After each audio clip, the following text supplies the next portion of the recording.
Previous guest, first question.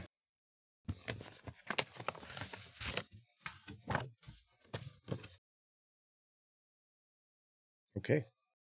I'll have you go ahead and read it so we can get going with it so everybody knows what the question is. There we go. How can the conversation about transition become organic?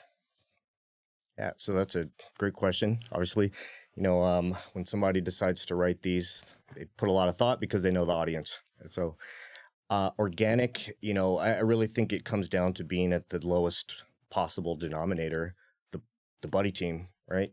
One-on-one. If your teammate, if your friend, your ride-along partner, whoever has to have your back in these certain situations that you're going to put yourself in, then he's got to feel the same way about you. So you have to take care of each other, and knowing that these conversations have to happen, if one person knows that, then he knows the benefit or she knows the benefit that it can have and that impact it can have on the other. And from there, it just grows out to, the squad level, the platoon level, and further. All too often, especially coming from, the VA and the DOD, I mean, just the government in general, not saying anything bad, but it's this top-down approach, right?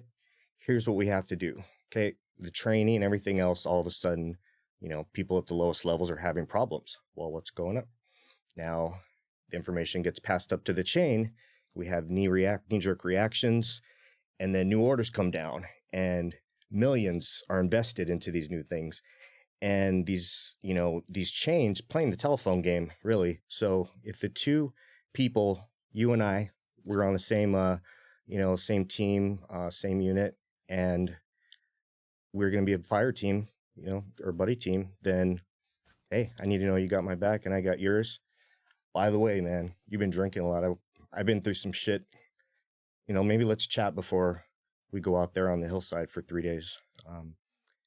And see what they say. And, that to me, that's building trust. You can go through the suck together. But until guys really find deeper meaning in their relationships, trust, it can be there to a certain degree, but definitely helps more if you know you can back them up and they can back you up. For me, and one of the things that immediately comes to mind when you were mentioning the buddy system is whenever I talk about transition preparation, I find that it seems like a lot of people tend to get into themselves too much. They get into their head. They start overthinking or underthinking the team aspect, and they think that they're just going through it themselves. They might seek out some limited information, but really we don't seem to engage a team. We don't seem to put a team together to accomplish our transition. It, in a weird way with our careers, it almost kind of seems like it's just, I don't want to put the term on it, but of quitting, in the sense of, hey, you're done. You quit. You chose to leave this team, so you don't get to take the team with you, which is the worst mentality that we could have, because we spend our entire careers doing nothing by ourselves. If you find yourself in an environment where you're operating by yourself, something's gone drastically wrong. Right. And so with that, I'm a strong believer in putting together a transition team. Now, that transition team may not largely be the people that you worked with, your peers, your coworkers. It may be one or two of them, but it's going to be people who you used to work with who have already transitioned. It's going to be your family. It's going to be your friends who will be able to see, like you mentioned, hey man, I see that you're not right, that you're not your usual. We need to work on this. And those people need to be able to call you out on it. So I would say the one thing I would hammer on is that concept of don't make your transition a one-off, one-person event. What immediately came to my mind, though, when you said, or the question was, how can it be more organic? I think the opposite to that, though, is people sometimes make transition too big of a production, too big. Hey, boil it down to the granular level. Get organic with it. Focus on one task at a time and accomplish this task and then move to the next one. Stop looking at it as this giant picture and it's just a big puzzle, one piece at a time, was what I was thinking when it said organic. Gotcha. Okay. I thought organic is like, No, that was just and that's the one thing I love about doing these questions is it's everybody's interpretation. Exactly. Of how the question was asked. Because it opens up a new perspective for the other person. Like, okay, I didn't see that, but yep. Yeah. And those are the kind of conversations that I love having. Like, I need insight from people, and going it alone. And, when everything's out there on social media and TV and there's information everywhere, like, I want a two-way conversation, closed loop with somebody honest that I can trust and get their opinions and weigh that against what I'm hearing out in the rest of the world and see what makes the most sense for me. How many years total did you spend in the Army?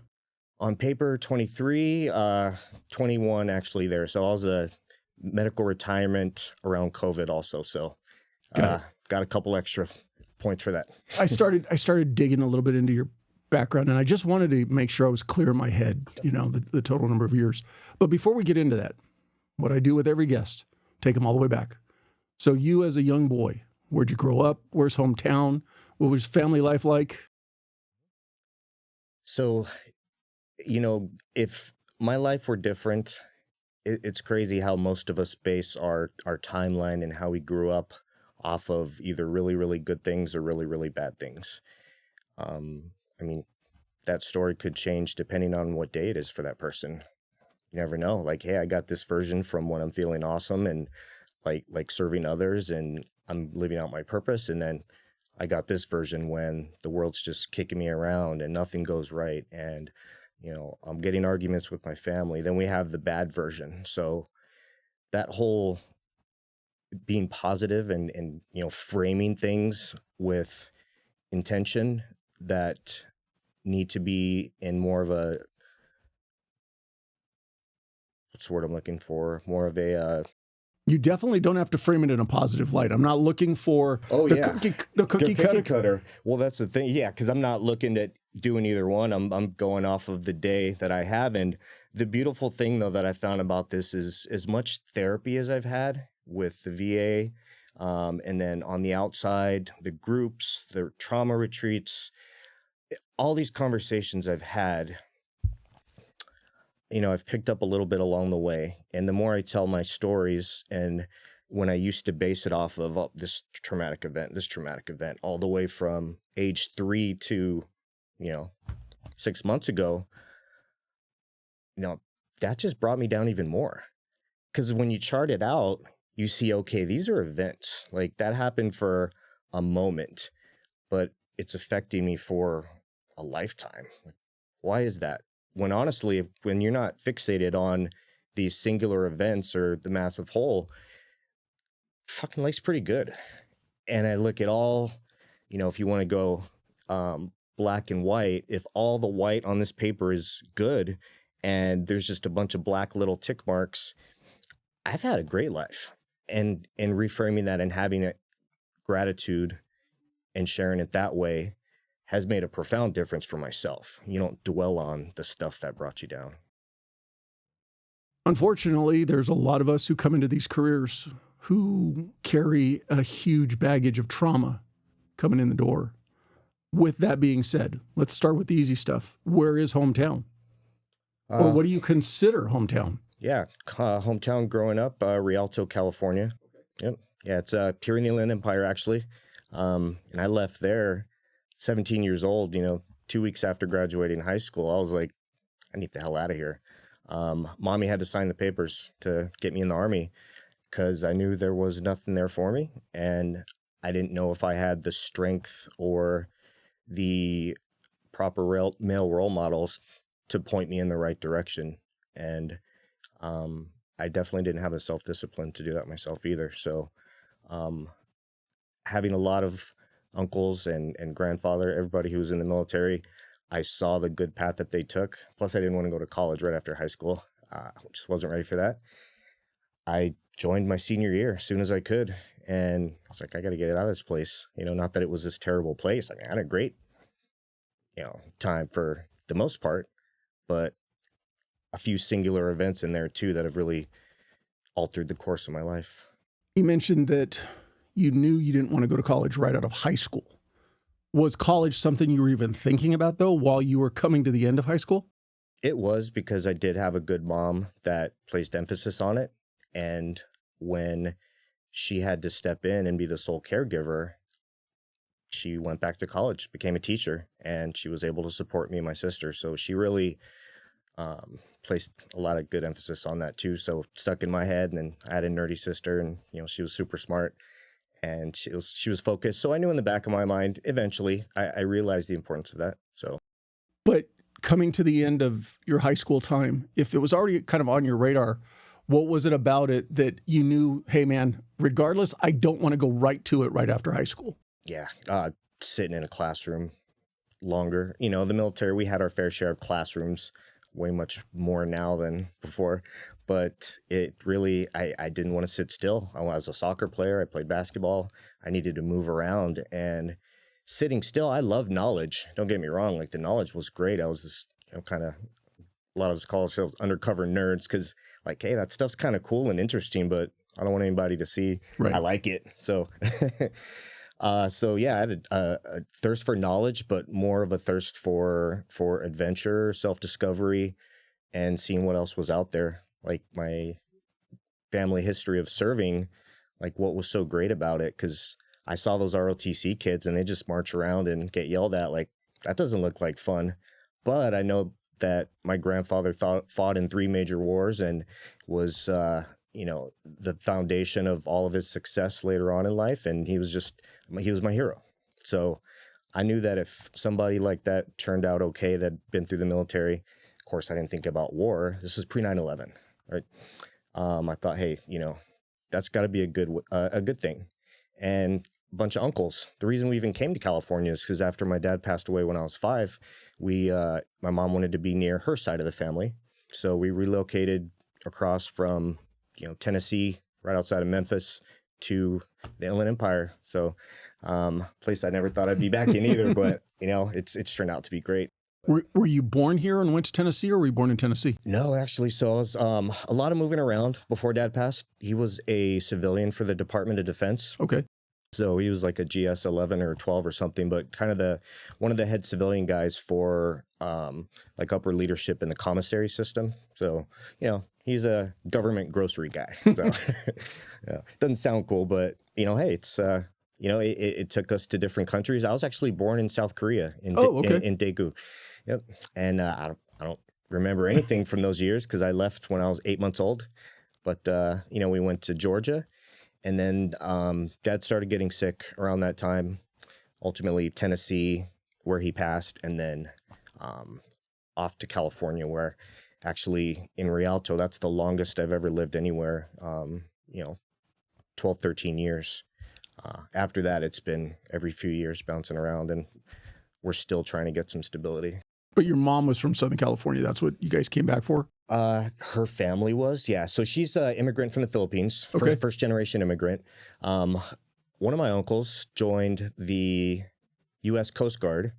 And back then it was like, hey, let's bring everybody, America's great. So uncle joined the Air Force, and he just started Air Force or Coast Guard? Bringing everybody over. Sorry, Coast Guard. He transitioned to Air Force later. Oh, okay. Yeah, so he went from like an enlisted surgical tech to in the Coast Guard to college, getting paid for, to being a commissioned officer in the Air Force as a registered nurse, and ultimately being a surgeon. So kind of similar to your path then. A little bit, kind of some of these little steps, as you go higher and higher. But yeah, and then I had another uncle who was career enlisted guy, just airplane mechanic, flight engineer. He just worked on C-130s and C-5s, and it's pretty cool because we moved to San Bernardino, Rialto area because of Norton Air Force Base, which is gone now. But he was working on the same aircraft that, I ended up having lots of jumps out of later. So it was pretty cool when I got to share that with him. So most of your family served in the Air Force? I had 2 in the Air Force, and then eventually he was Coast Guard, and then a lot of them grandfather. And then on my dad's side, a lot of uncles, and some of these guys I just don't know. I've seen pictures. And I know my dad did want to serve. Is what my mom did share about him with me was that, he went to go enlist in the Army at 17 also, started doing the blood test, and that's when he found out he was diabetic. And this is back in the 70s, 60s, where it was still like, more of a newer disease. And it's like, oh, you got to be on insulin, type 1. I'm sorry, he can't join. So somehow he ended up working from bagging groceries, grabbing shopping carts to management, and then ultimately found his way back to serving the military with the families in the commissaries. So, he got his GS level position and got to be upper management, and I guess he was pretty happy until he got sick, which is very young. We're talking his early 30s when diabetes just got a hold of him. Right. That's why we ended up moving to Tennessee, because his side of the family was there, and they got to help my mom so she could work, and got 2 young kids to support. I mean, I was 3 years old. My sister was 4. And got to Tennessee, and then I don't know. I've only pieced together the stories because it's unfortunate. My only memories of my dad are bad memories. Got it. Which affected me later on in life, right? As we'll jump into, but he just wasn't taking care of himself. But it's a lot of the only memories I have are of an angry guy with the white cane swinging around, because he ultimately went blind and kidney failure. I remember Budweiser cans everywhere and Marlboro Red cigarettes, and just somebody that just really hated the world. He ultimately passed away after my 5th birthday, shortly after my 5th birthday. And Mom was like, all right, you guys are great, but I really need to be with my own mom, my brothers and sisters who can help me Right. with my sister and I, so she could go. So Mom was a trooper. When I look back now, as a kid, I didn't appreciate it as much. I mean, I always respected her and honored that. And, she was a tough mom. But after witnessing how hard life can be when it really gets on you, the fact that she went through all that and still took care of her children, and we turned out, okay. That's very commendable to look at what she had to go through. I've said this to several other guests who were in similar situations where they were raised by the single, especially immigrant mother. And I firmly believe that you learn something from being raised by your mother in those environments that equates itself to strength and resilience. Because there is something, and I'm not trying to underscore those who aren't immigrants, but it's just a different mentality that seems to come when you're a single mom, you're an immigrant, bust your ass, take care of your family. It's a level of work ethic that I don't think a lot of people ever really get the opportunity to see. Mm-hmm.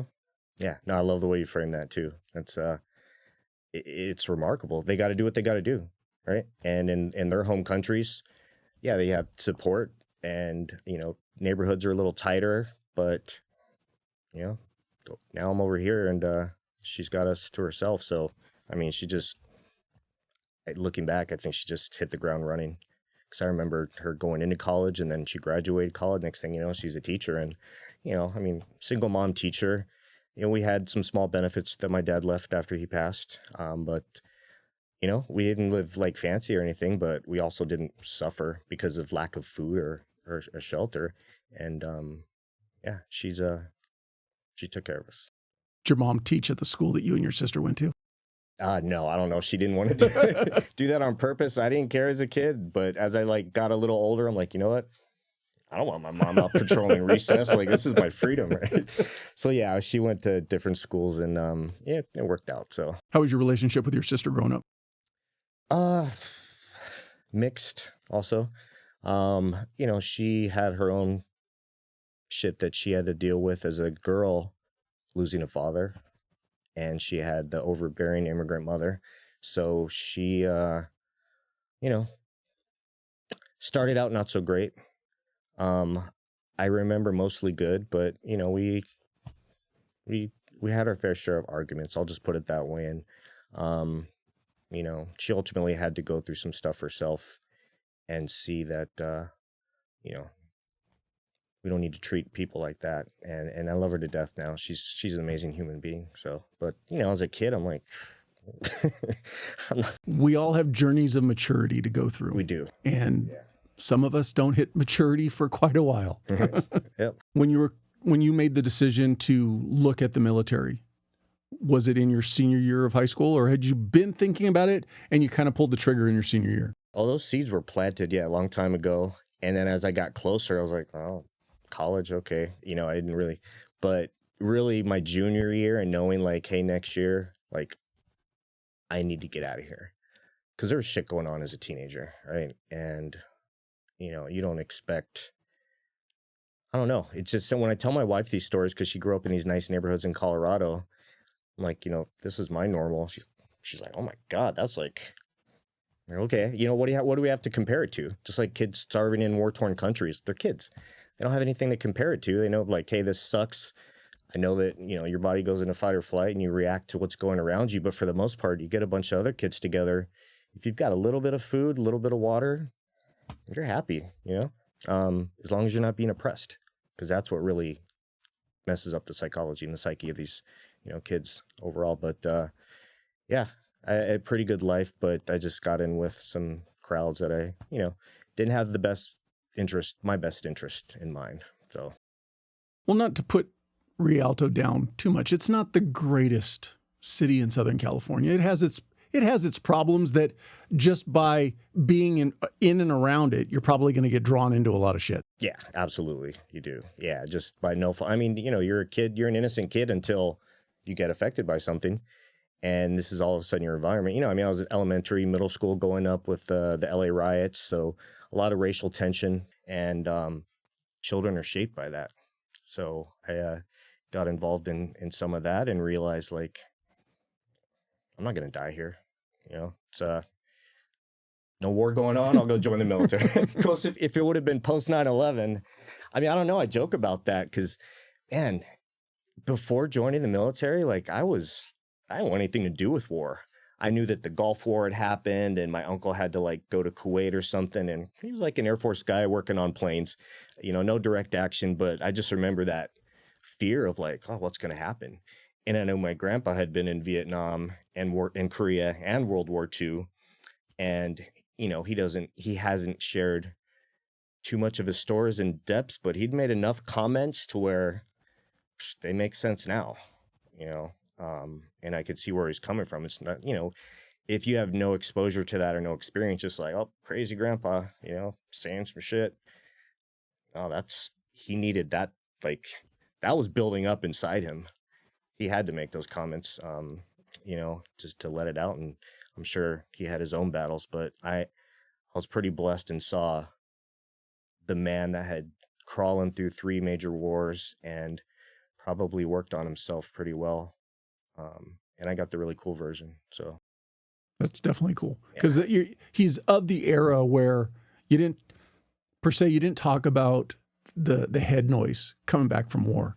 You know, we called it shell shock back then, and right. Before it even was labeled as post-traumatic stress. But there were a lot of men that came back from those who severe alcoholism, just so many other issues, trying to keep, I'll call those demons at bay.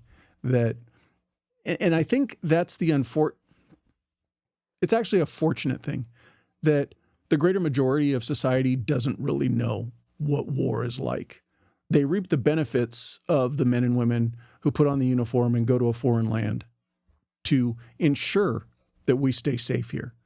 And there's a lot they bring home that we conveniently, at least back then, like to ignore and just not acknowledge. And then if they are dealing with something, hey man, you need to go deal with your own problem, kind of selfishly. Right. Yeah. Yeah. When you decided to go towards the military, did you look at all the branches or did you immediately focus in on the Army? Army was the only one that actually let me say I could pick my job. I wanted a little bit of control over this destiny. You know, everybody's showing me movies like Full Metal Jacket and all this stuff. And then I got my other uncle who wears scrubs in a hospital. It's like the military is so diverse. Another uncle was a fighter pilot. There's got to be something in the middle. Something in the middle, right? I want to be able to pick. And, you know, like, you know, work with veterans and first responders on the show. So, I mean, I'll throw it out there. Like, I wanted to be a firefighter. For all my firefighter buddies out there, that was my first choice. Everybody wants to be a firefighter. Right? That's all right. Yeah, because you got rescuing kittens from trees and, pulling old people out of the hospital, and you get to shoot a hose. And it's like, we saw Backdraft. Like, that was a cool movie. Like, how could you not want to? And you don't actually think about, like, man, fire's hot. Like, right? Until I actually joined the Explorer program in Rialto back in high school with that intent also. But, man, my sister's boyfriend at the time, he was one of the male role models that I had, and he wanted to be a firefighter. He did the Explorer program, but man, he joined the Navy, and I don't know the exact stories, but let's just say he wasn't the best sailor. Right. Looking back, now that I know how the military is, okay, I get it now. You weren't the best sailor, and he was like, dude, don't join the Navy. He just had that like bad experience, unfortunately, when, who knows, I could have talked to him 6 months later and he would have been thinking the Navy was great. I don't know, but I know that he didn't want me to do it. So he was like my future brother-in-law. So, okay, I won't join the Navy. Didn't even want to talk to the Marine Corps. Like I said, I just wasn't, Mr. Tough Guy or anything like that. And I didn't really want the discipline of the Marine Corps, to be honest with you. Plus they showed me Full Metal Jacket, right? Like, so, I knew my Air Force uncles, right? Everybody makes fun of the Air Force. I mean, but I'm like, okay, Army's got to be in between. And Army said, hey, you want to be a firefighter? We can't do that. But you can be a medic. You can get an EMT license, and all right, sign me up. So yeah, 2 weeks into my senior year of high school, without even asking anybody, I just went, signed up, took the test. I let my mom know, and she was all for it. Oh. Once again, this is pre 9/11, and she knows that my uncle joining the Coast Guard ultimately paved the way for, another uncle to join, and everybody came over. So she loved it. She thought it was a great idea. She might have thought differently had it been a few years later. Right. But it was a win-win. She knew I didn't want to sit still in a classroom. Plus, I just didn't want anybody paying for my college. Like, when I'm out of the house, I want to be able to pay for everything for everybody. My mom instilled that in me, too. So one of the, she definitely helped me be more responsible and future forward thinking with my finances. So EMT just made sense. So yeah, and I always had a little bit of interest in medicine. Was always curious, and so it just sounded like a cool idea. So What year did you graduate? 1998. And how soon after graduation were you off to boot camp? 2 weeks. And Or remember, basic training, actually. Yeah. Army's Basic training, right? Yeah. 2 weeks. Again, 2 weeks into my senior year is when I signed up, and 2 weeks and I knew I had, like, most people wait till the end or after high school. Then they're like, oh, I'll have the whole summer. Like, fuck, I didn't even want the summer. I just wanted to leave. Not that life was terrible once again, but I just had this thirst for like a journey and travel and exploration and curiosity. This October 28th and 29th, the Military Officers Association of America is bringing together 3,000 voices, military leaders, warfighters, veterans, and families at National Harbor in Maryland for their inaugural conference, Total Force Plus. This isn't just another military conference. It's a mission to advance solutions for our military and veteran community, including leadership development, quality of life, military transition, and maximizing the veteran's experience. It's all on the table. This is where the next generation of military solutions will be tackled, at the first and only military conference where people outrank everything. And because the mission is so important, MOA is making attendance free for those who are currently serving, the spouses of those currently serving, and all federal employees within the DoD and VA. Secure your seat now, as tickets are limited and offered on a first-come, first-served basis. Visit TotalForcePlus.org to see if you qualify for your free ticket and to register for the conference. So yeah, I was like, even had a high school girlfriend of 2 years, and I didn't even consider her in the conversation. It's like, hey, if it works out, it works out, but I got something I got to do. Do you have any thought process beyond that first enlistment, or was it just, let me get through this first enlistment and I'll figure it out? First enlistment, use GI Bill to get into a fire academy or something, or a fire science program. or try to get into the academy.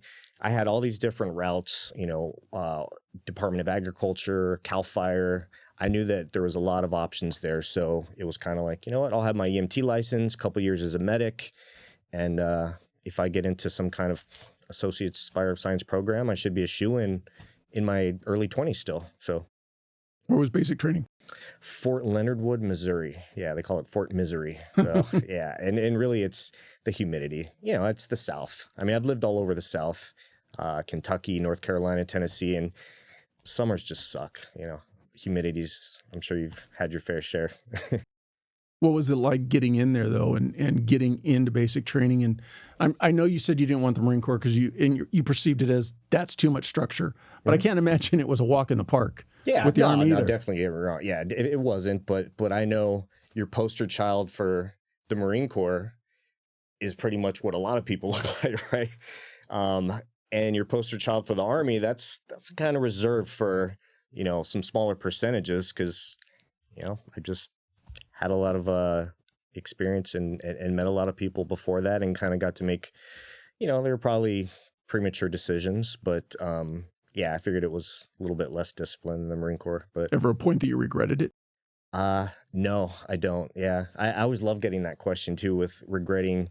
Yeah, there's always going to be some regrets, but for the most part, it's like if I'm coming out on the other side better for it, and it's taken to me where I am at this moment in time with my wife, with my 2 kids on my path, like, no, there's no way I would regret it or change it or anything. I'm even just talking more momentarily, like once you were in, a couple days in, 2-3 days into. I'm getting all philosophical. Yeah, no, not the big picture. Yeah. I'm thinking back the 18-year-old kid. Yeah, I regretted it. Oh yeah, I regretted it. God, I think 48 hours into it because we were stagnant.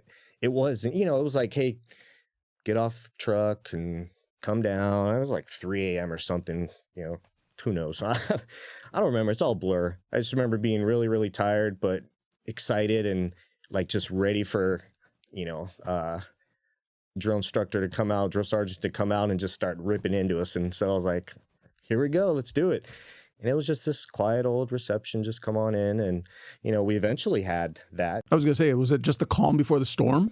Oh, yeah. Calm before the storm. You're in a reception battalion, right? Yeah. So they don't want to, I guess, like sound any alarm, fight or flight coming off, the plane from home. So I guess to me, it was like a little, not like a decompression, but a preparation phase before, calm before the storm for sure. And God, we just sat around for days doing absolutely nothing. I think, they give you like your little smart book or something. Here, memorize that. All right. You could read it for an hour, for 2 hours. Like, I've been reading this for 7 hours, and that's like all we're doing. Then you start thinking about home and, is my girlfriend still love me and this and that, and your friends. I could be in college partying and whatever. You get in your head, but then you start moving forward again, and you get that focus back. But stagnancy is a dangerous thing. I've seen all too well just at every point in my life when I hit stagnant moments. A lot of existential questions come out about what's worth it in life, and I tend to let go of myself during times of stagnancy, and I'm sure there's deeper causes for that, but it's if one thing I can encourage people, just keep on moving. I mean, physically, just keep moving, and that's a start. Coming out of basic, straight into medic school? Coming out of basic, yeah. So Fort Leonard Wood feels, fine. Fort Sam Houston, that's where I went for San Antonio, Texas for medic school. But yeah, it was like a 17-hour drive or something to San Antonio and got off. And San Antonio was cool. I did like it there, and the medic training was awesome. So, but I was also back in a classroom, a lot of studying, and I loved it. But man, just the marathon of studying medicine is just, and I felt that later on too, going through paramedic school and the Special Forces Medical Sergeant course and then PA school. It's like, how could somebody be so passionate about this, but then when you're dragging it out over this long time, start to like despise it? It's like, because you want to move and do the real thing. Like, okay, I could read about this all day. If you're a book learner and you want to learn that way, that's fine. But I was a hands-on guy. I can only retain so much. And yeah, I just wanted to do this stuff. So How long is the entire medics program? oh, back then, nothing. 10 weeks, I think. Yeah, so you came out with before, well, now I think everybody gets an EMT basic license, but before it was like, hey, if you're in this top, 20%, you can test out to get your basic license. So yeah, I put the study time in and was able to get that and secure it. Otherwise, you had to get it later on when you got to your unit. So that's how long ago this was. But now I think they want you, they really understand the importance of certifications. And yeah, for the most part, classroom was not that great. And but yeah, it was a pretty cool experience. And then I remember Once you got to the hands-on portion, though, did you find that you really enjoyed it? absolutely loved it. Yeah, I mean, we're giving shots and, we're doing basically a Army medic, basically a cross between an EMT pre-hospital and a medical assistant or ER tech kind of in hospital, right? So you get the best of both worlds, which is one thing I really liked also. So yeah, hands-on stuff was a lot better. Going out to field, putting moulage on and everything, and making war wounds and, plane war. Once again, pre 9/11, I had zero fears at the time. And like I said, I don't know, man. If it would have been after 9/11 when I graduated high school with my mentality, I always wonder if I join or not. Like now, there's no questions asked. Was that first enlistment a 3 or 4 year enlistment? It was a 4-year. So you hit 9/11 while you were coming to the tail end of it. Yep, exactly. Yeah, I could have gotten out in spring of 02. So I was in Korea actually. So, we are jumping a little bit ahead because after medic school, I got to the 101st Airborne Division. But I was going to say that stay on that then. Was that what you wanted, or did you get assigned? No, I did not want that. I didn't want infantry. I didn't want field. I wanted, the recruiter showed me that video of an EMT in an ambulance working with the firefighters, delivering patients to the hospital. Like, that's what the recruiter video showed. How do we end up? Okay, the field was fun. I get it. Army, in case we ever go back to Vietnam. I'm a dumb kid. And ultimately, it's like got orders, and it was to Fort Campbell, Kentucky, home of the 101st Airborne Division. And I remember hearing about them because Grandpa was a World War II guy. And this is before Band of Brothers came out. So the 101st, unless you really knew or watched some specific movies, you didn't know about their, the legends of them and their, regarded history. So all I knew is I was going to an infantry battalion, and I knew infantry were the guys that got the guns and, fought like my grandpa did in 3 major wars. And as much as I respected him for that, it wasn't for me. Even though we'd already had the Gulf Wars at that point, was the training still, was it starting to switch over to more desert warfare, or were they still in the mindset of the Vietnam jungle type warfare? Yeah, for the medics, like the regular Army medics and Navy corpsmen and everybody, Vietnam, 100%. However, this is 1998, so, we're just a couple days after the war, the Battle of Mogadishu during Black Hawk Down. That was where the conversation started happening about TCCC, tactical combat casualty care, based off of Delta and the Rangers and 160th that were in Black Hawk Down in Somalia. So they had already started developing their TTPs, or tactics, techniques, and procedures. And they're training for war. Our Vietnam shit was so out of date too. And I didn't even realize the magnitude of how different it was until I did my time as a regular medic, and then ultimately got into the special operations side. Did I realize, like, wow, like if I would have had to take care of guys, I might have killed a lot of people doing it that way. So, but needless to say, one thing that Iraq and Afghanistan have taught us, and all the research and evidence that's come out of it, like, hey, all the medics need to be trained like special operations medics for sure. And to a degree, the life-saving, the TCCC level, where you're going to do a lot of the difference, you're going to make a difference. point of injury care. I mean, I'll take a regular medic that's been through TCCC any day to get me through that first, little bit. But after that, that's where becoming a special forces medic and getting that long extended care and advanced trauma training and all that. That's the guy that needs to take over later on, Well, you go by the era or the time period. So I look back when I first started in law enforcement, the early 90s. We hadn't seen combat for many years. So I remember at that time, County USC Medical Center, they were getting military doctors coming through. Then you fast forward, and like I said, you spend 20 years fighting in the desert, and that completely changes everything also. So we're constantly adapting to the era or the time that we're exposed to or have available to us. Exactly. We have to. It's literally that or die. It's Darwin, right? Survival of the fittest, not the fittest, but it's survival, those that can adapt, really. It's adaptability, not just whoever's the strongest and the toughest. So,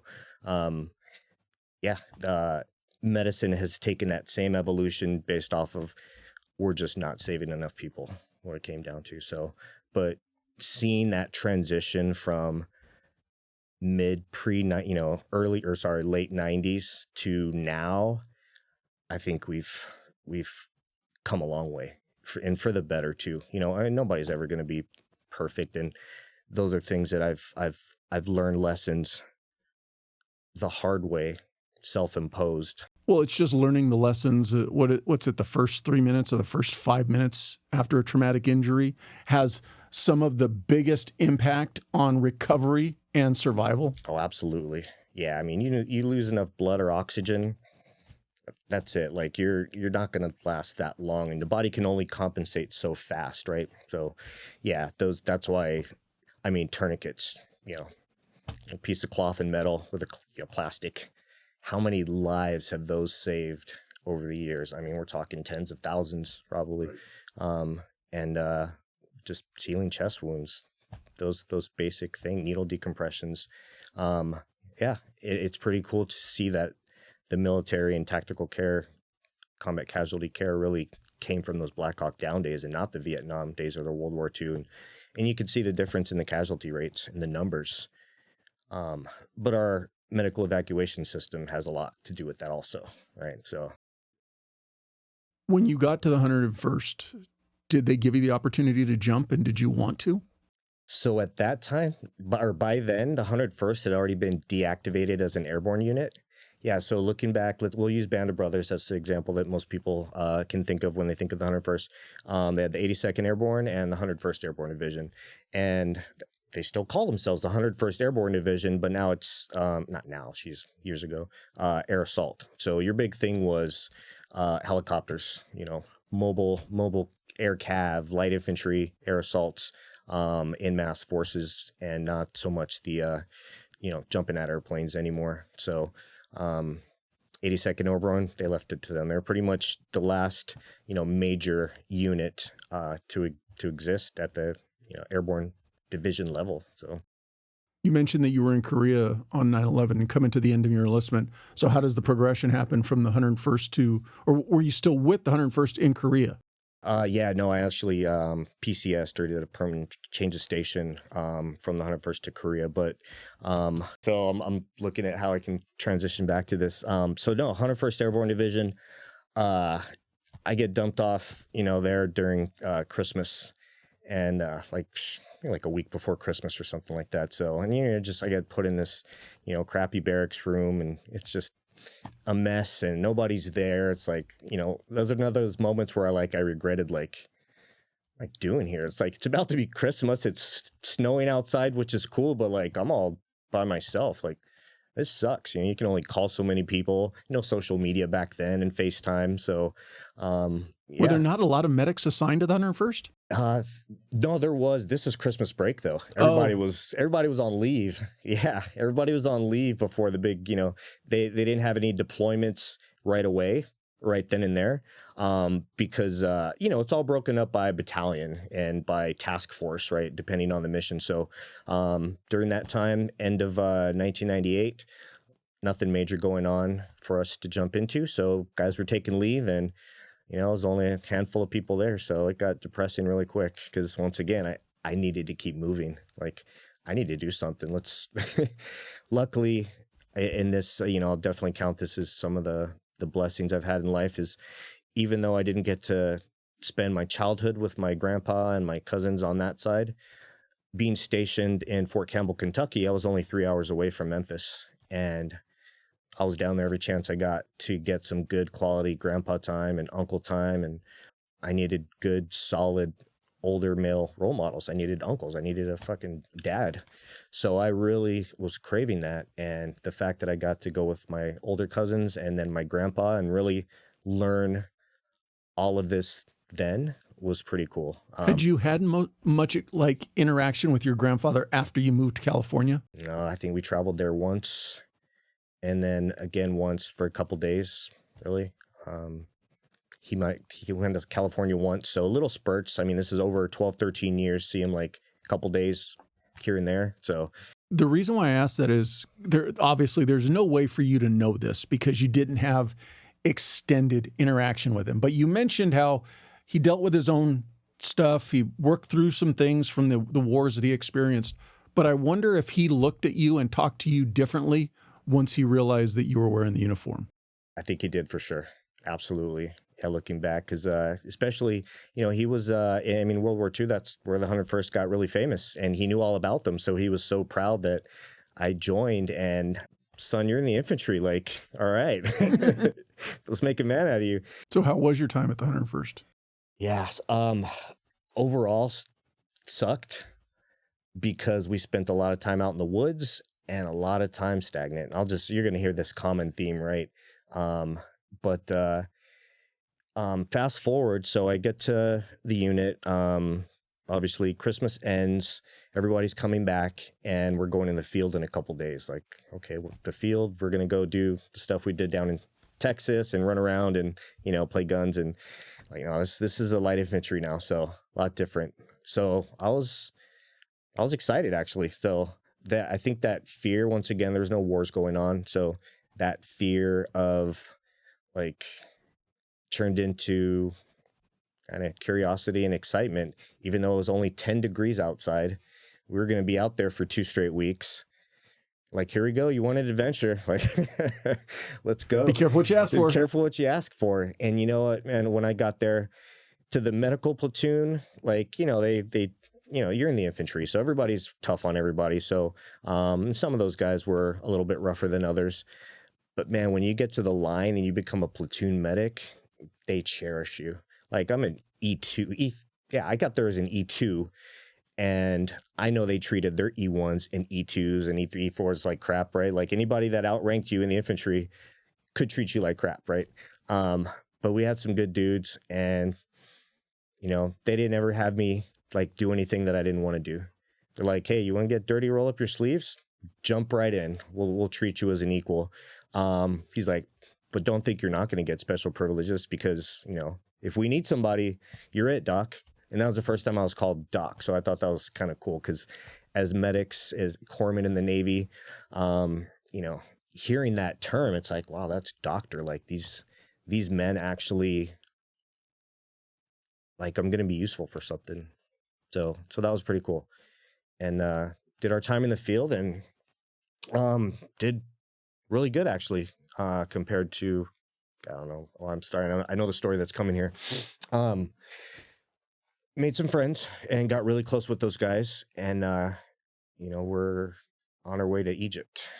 So first deployment, peacekeeping mission, and all this training. I was attached to them now. And, they sent me to air assault school, and I got to go to shooting ranges. And, man, I was loving it because of the men that were there. Like, I grew up with a sister.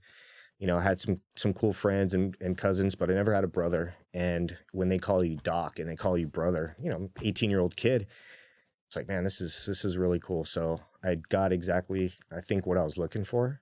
And everybody from the team leaders, the squad leaders, they were just great role models for me. Like, I needed that so bad.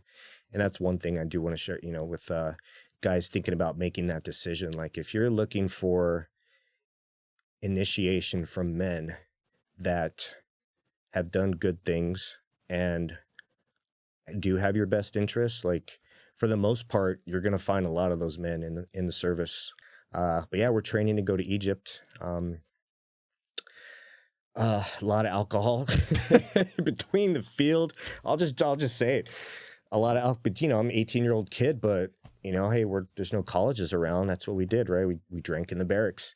So a lot of that, and a lot of like driving back and forth to Nashville, party scene out there. Some pretty, not even going to go into any of those stories, but that's for another conversation.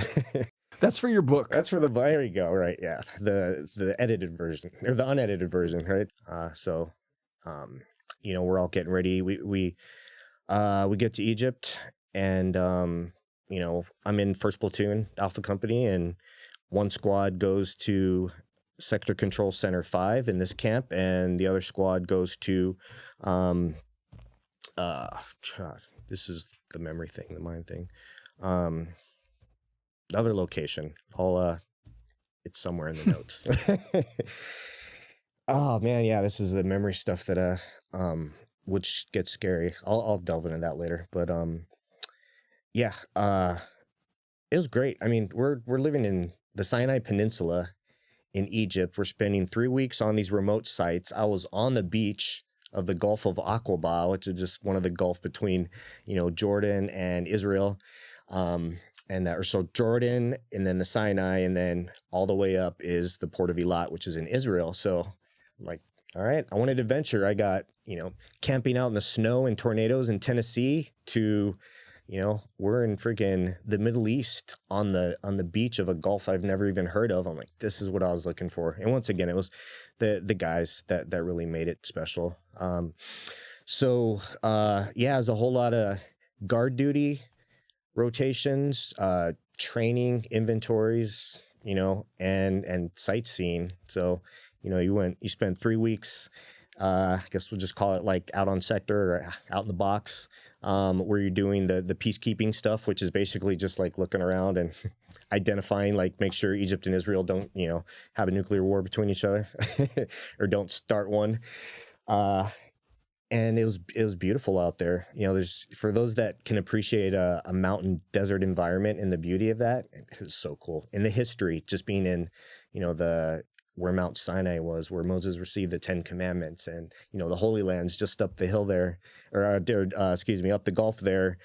And then, hey, across that Gulf, there's, the ancient city of Petra in Jordan. Like, wow, this is history, this is travel, this is brotherhood. They did have trips too. You couldn't go by yourself, but they had structured trips to, one was to Cairo and Giza to the pyramids. Then they had the Holy Land tour. But initially it was like, hey, work hard, play hard, get out in sector, do your thing, come back. We have a week of party hard here locally, a week of just solid freaking training, like machine gun ranges and all the light infantry tactics, and then a week of guard duty, so which also consisted of a lot of drinking. But ancient me and future me knows that starting that young with childhood trauma, with early alcoholism and smoking and eating like crap, like, it's gonna catch up with you. But you're invincible. You don't know that. So so this is really going to jump into, I'd say, probably one of the most crucial times of my life. It kind of set the tone for me, really, to know what it meant to take care of others and to serve, and to really, like, where my love for country, my love for God, for family, for the brotherhood, just all really kind of came down. And it's crazy that this goes all the way back to when I was a 19-year-old kid, because now the veteran suicide epidemic is, and first responder suicide epidemic, I mean, that's what my life is dedicated to now, and helping that. But I haven't lost a single friend to suicide in as long as I can remember. But going back to pre 9/11, when it wasn't on anybody's mind, a really good friend of mine in the squad took his 9mm pistol and shot himself in the head. Took off the front of his forehead, so he was still alive, no swelling in the brain, no massive hemorrhaging. But I was on the other site, and I knew I had my combat lifesavers there that I trained. And immediately, you know, you go into fight or flight when you're thinking. I mean, you just hear, hey, Curry just shot himself. His name was Specialist Jason Curry. And we had to hear that again. Like, Curry just shot himself. Like, was he fucking around with the pistol, the machine gun? Because he was like top machine gun. He was top gunner in the previous range time we had. And no, still to this day, I don't have closure on that, why he did it. I can only fill in the gaps with memories and make assumptions, but that ended up affecting me and set the trajectory for my journey. So they knew the medevac would take the air medevac. They were using Hueys over there in Sinai. It would still take about 45 minutes to an hour, and that's from point of injury. So I remember my squad leader, Staff Sergeant Owen, said, hey, we can get Doc there faster.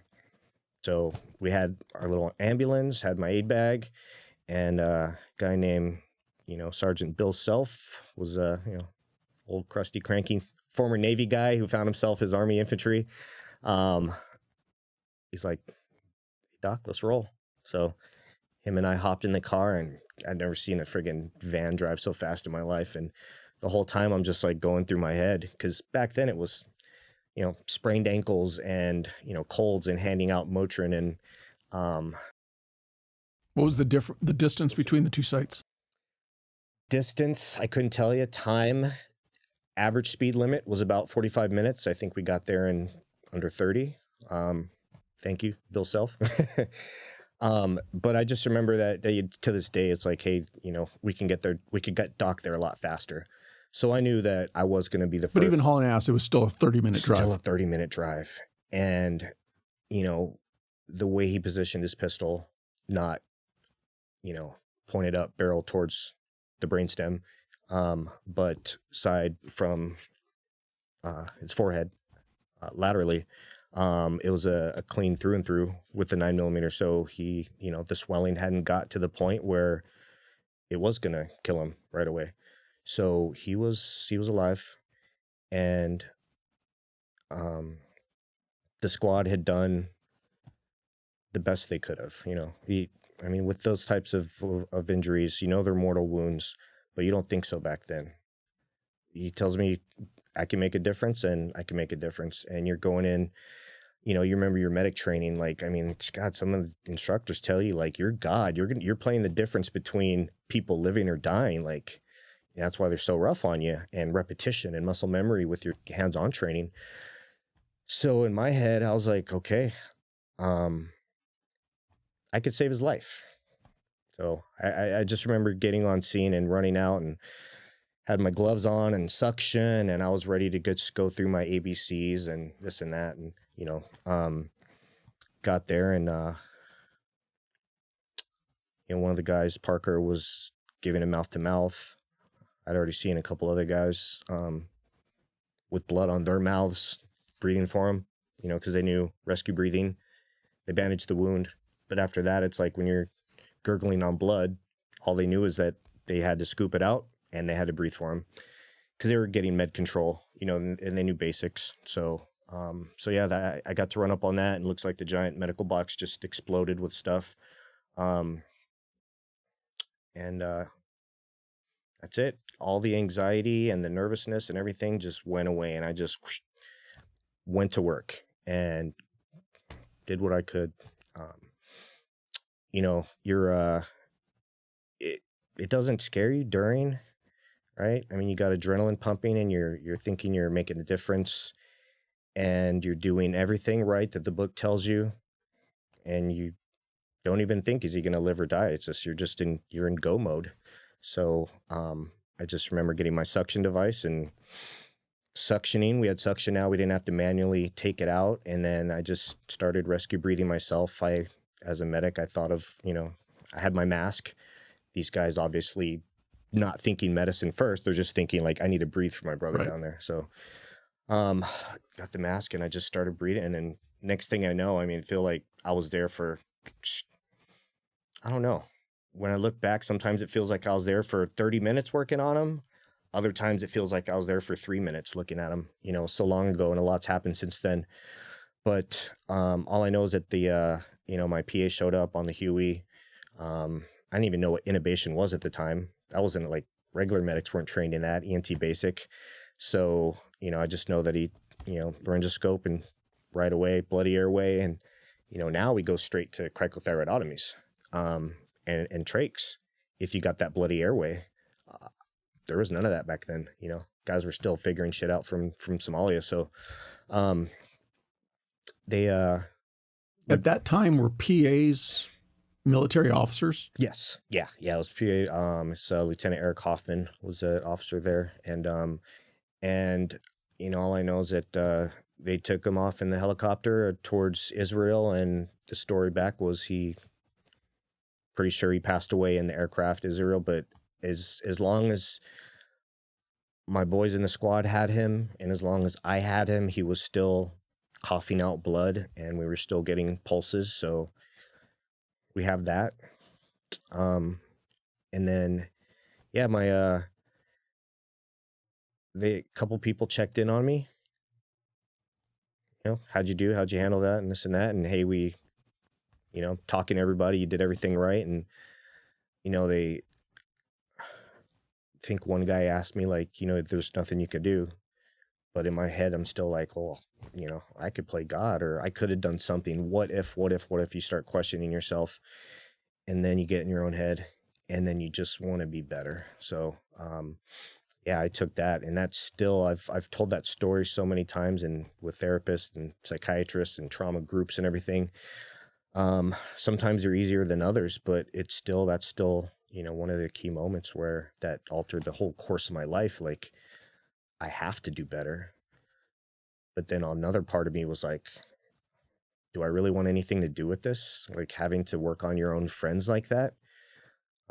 So yeah, the decision would come later, and I spent 21 years in. So, but one cool thing was, you know, after that had happened, I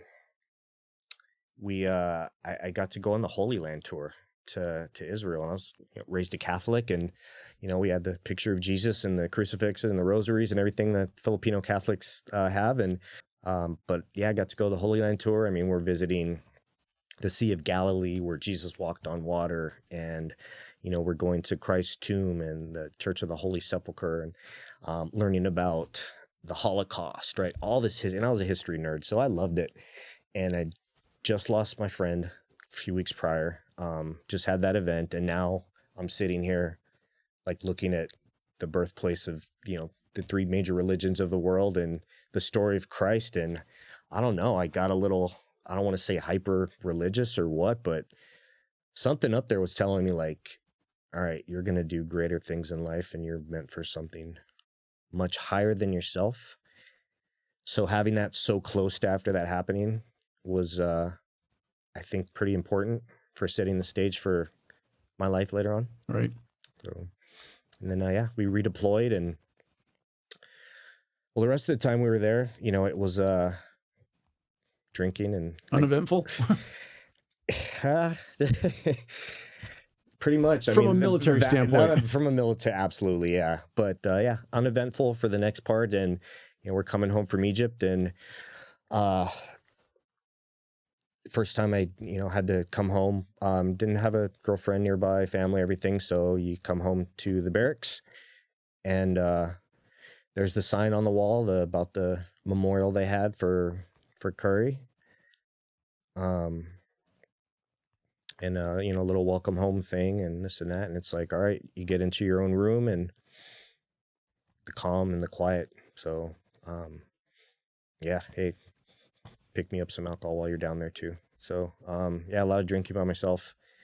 A lot of just questions about life, but then ultimately, man, I couldn't take it. So I just had to go, like, be around other guys. So getting out of there was pretty important, where I could go down and have that good quality time with my grandpa and my uncle, even though they poured me alcohol when I got there too. I went from drinking beer and wine coolers in the barracks to freaking just straight whiskey and Captain Morgan with my grandpa and my uncle. And, you know, I was 20, 1920, and you know, they've been drinking since they were teenagers, and they've been smoking, and so this is all like, okay, he's one of us now, right? But I didn't need that. They filled that void of loneliness and this starting to stir of like self-doubt and self-hatred for not being able to save my friend. And I got good quality time with them, so good to escape there. But ultimately, hey, we're back in the field now, and left my platoon. They do a lot of restructuring after deployments, and for the first time, they wanted to try having a medic in the scout platoon. I guess that wasn't that much of a concept for typical light infantry back then to have a medic. Is, you know, you saw it in the special operations side, the Rangers and long range surveillance detachments, things like that. But light infantry, I guess they just weren't doing it. So I was crushing my PT tests and outperforming almost every dude in my platoon. If any of you guys see this later, you know I was. So as a medic, which is great because now I was at E3. I'd been through air assault school, and down there I even got what's called a little expert field medical badge. So got my little Boy Scout badges, and next thing you know, I'm E4. I'm like, wow, I did all that like in like 2 years. Like, all right. But man, we were just going out to the field. It was at Vietnam training again, which was better in the scout platoon because we got to get a little bit more lax being a, small detachment. Now, is this a platoon still within the 101st? Yeah. So you got the 101st Airborne Division, and then within them, there's 3 brigades. There was 4 during the major wars, and then within each brigades, there's battalions, and then companies, and then platoons. So the scout platoon was in headquarters company of 1st Battalion, 502nd Infantry Regiment. Yeah, it's the structure. So yeah, I got to go to the scout platoon, and we were like, the big boys on campus, at least within the battalion. These were all the studs that either went straight there because they impressed somebody, or they got pulled because they were best of the best. And coming from the medical platoon, being nominated for that was pretty cool because they recognized like, hey, this guy's out PTing a lot of us. He's out shooting a lot of us. He just went through that experience, that none of us have ever done before, and he's still here and wants to get better. So let's put him over there. And yeah, it was pretty cool too, because now it's like that, next level up type of guy. Not to take anything away from the guys that I just came from, because they were studs, in and of themselves. But the scout platoon was something special, and a lot of time just back and forth to the field, and made some pretty decent friends there. One of which later on, I found out, actually went through Special Forces training before I did, and was killed in Iraq in 2005. I didn't find out about that till later, but he was a cool guy in the platoon, and he always talked about going to Special Forces selection, and the guy was a stud. And out of all these dudes that all tested out to go to Special Forces selection, he was one of the only few that I knew that made it, like in both battalions that I was in the 101st. So, his name was Paul Martis. But yeah, he went to 5th Special Forces Group. He died in 2005, but I got to know him when he was, PFC Martis, and we're just out there. I'm learning map reading and land navigation and, shooting sniper rifles. And yeah, that was a cool experience. But I wanted to go overseas. Like, you can have this humidity in Kentucky, Tennessee. I knew that when I was overseas and we had a mission, like, this is what I needed and what I joined. So they were looking for volunteers to go to another unit to deploy to Kosovo in the Balkans. There's a couple years after the bombings, Yugoslavia and the Kosovo War started. So it transitioned to a peacekeeping mission, and they're rotating units through. So volunteered for that, and my platoon sergeant told me, hell no. We need you here because we're going to be in the field a lot, and we're going to the National Training Center rotation where we're going to need every medic we have. And I was like, man, that kind of smashed that dream pretty quick, because now all of a sudden I'm thinking, okay, Kosovo, they just bombed that place. Now they're peacekeeping. That's a little hotter. That's not full-blown warfare yet, but I know I did this peacekeeping thing, and I know I'm hungry for more. So let's go to Kosovo. And ultimately, my platoon sergeant got overridden. Somehow, the sergeant major of our battalion found out, and he knew that I got chosen to go to the scout platoon, and he knew that what I'd been through in Egypt also, and he overrid it. So he was a Desert Storm veteran, and some of those guys were already phasing out, but he was like, hey, the kid wants to go deploy, let him deploy. So he overrid my platoon sergeant. He didn't really like that very much, but it's like, sorry, boss, my career. And honestly, that moment too was the first time I realized, like, I don't have to go everywhere the military tells me to go. Like, I have a little bit of control over my own destiny, which had I not seen that, I think I would have like just accepted a lot of things in the military. Hey, you're going here, you're going there, you get orders to here, and you hear it all the time, right? Like families or I was here, then all of a sudden I got to go there. Like, no, you can completely take a strategic effect or approach to your career and map it out the way you want to. And man, I did that early on, and I've been doing it ever since, even to this day. I mean, like say you looked at my resume or my LinkedIn, and it's like I've been to a lot of places, but I haven't stayed very long. Because as we'll talk about later, man, I'm always just kind of chasing something else. What is the grind? It's not just a routine, but the decision we make to wake up, give everything we've got, then find a way to go further. Grind, spelt GRND, is more than a brand. It's a movement, an emotion we all feel connected to as we work daily to pursue our goals and support each other. Founded by a former Army Ranger, Grind Activewear has a clear mission to give 100% and then some more in sport, fitness, and in life.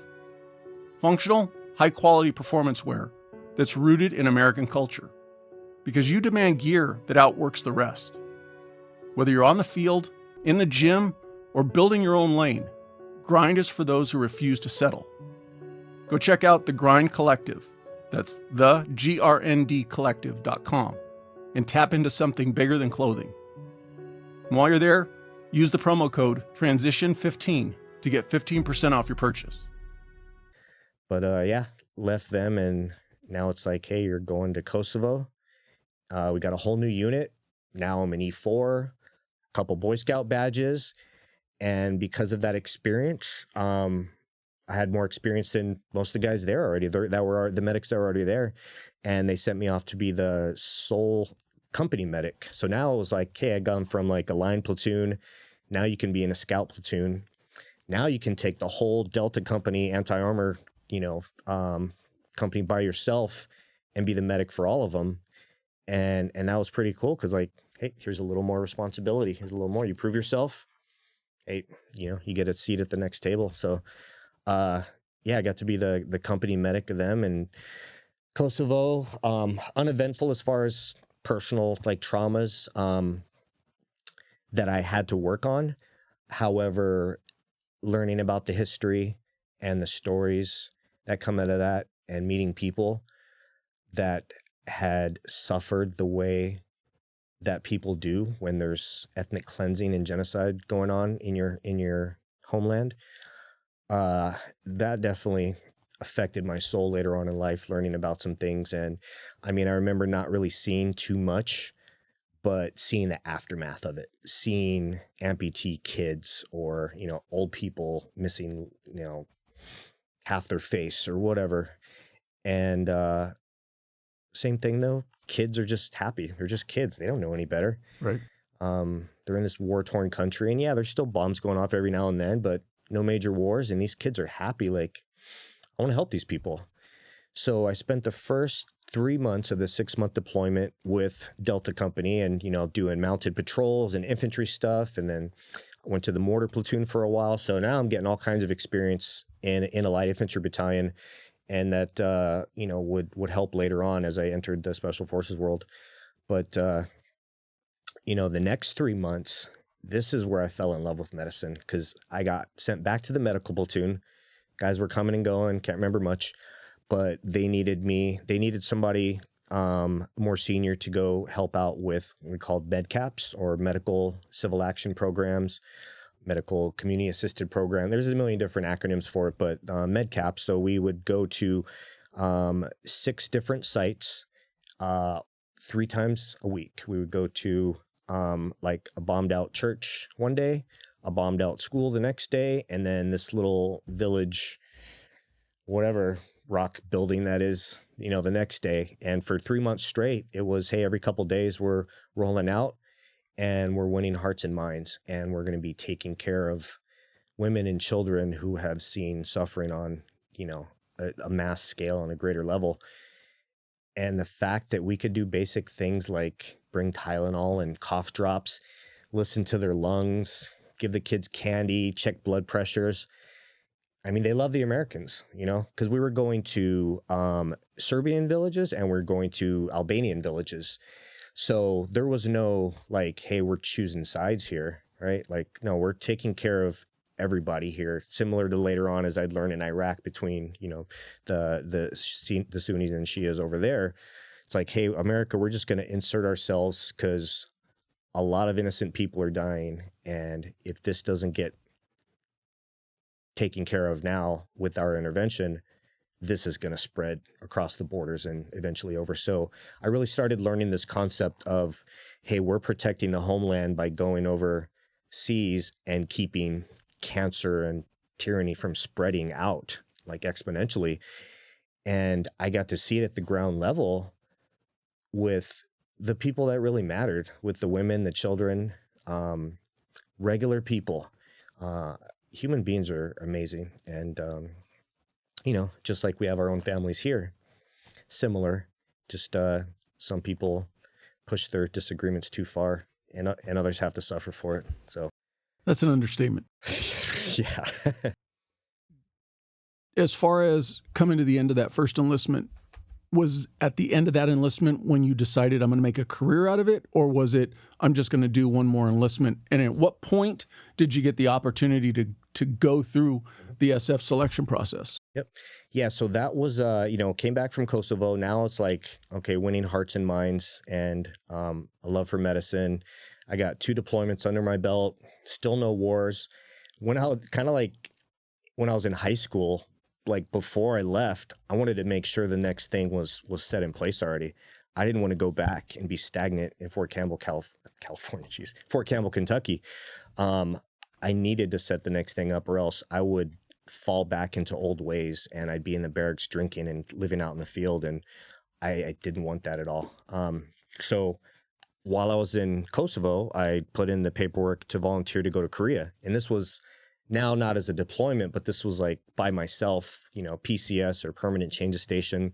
Hey, you're going to go from Kentucky. Now you get to go back to another country. And this is the country where you were born. So I knew being born there and never really experiencing it, but knowing that my mom and dad had something special there, I couldn't wait to get back. So I volunteered to go to Korea when I was in Kosovo. And then, shortly after, a couple months later, once again, hit the ground running. And now I'm off to Korea. I'd heard about this unit in Korea, and I'd keep in mind I spent my last 2 units with infantry battalions, which was very cool. And I got to do all this stuff. But I kind of wanted to chill out for a while. And I was like, what's it like on the softer side, Maybe that ambulance or that hospital's looking kind of nice. And I was like, maybe I'll try to do that. Or I thought about trying to be a flight medic and doing that. But man, there's this guy that told me all about this place called the United Nations Command Joint Security Area, and the JSA for short. And it was another infantry battalion, but this was a mixed, back then at least, it was like 60% U.S. Army and 40% ROK Army, or true like hardcore South Korean Army. And those guys didn't mess around because you were the only unit that was actually inside the DMZ. So What was the primary mission set? Speed bump for North Korea and dog and pony show politics, because that's where, if you flip on the TV and there's a talk between North Korea and South Korea in the joint security area, this is where the blue buildings are, the baby blue buildings. It's popped up all over the news in the past when there's tensions. We were the only unit that operated inside the DMZ, and we were a mixed light infantry battalion off camera. I mean, straight, hard chargers. But on camera, we were all military police, and we were in this like distinguished, dignified place where everything is just like, really hardcore, dress right, dress military, because you want to project this image, right, of the strength of the unity between America and South Korea. You had to project that to the north. Were you the only medic assigned to that unit? No, it's a whole platoon of medics. Yeah, so this is this infantry battalion was actually bigger than the battalions that I deployed with the 101st, because we had a lot of Korean Army there too. Pretty cool unit, and that's where I lost another friend. So I got there in May of the year 2000, and got there at the same time as a guy named Levi Cowley, who's a chaplain's assistant. And before you get integrated into the battalion, you got this little reception thing that you go to, and they call us turtles because we all walk around like you're the new guys. Haha, let's laugh at you.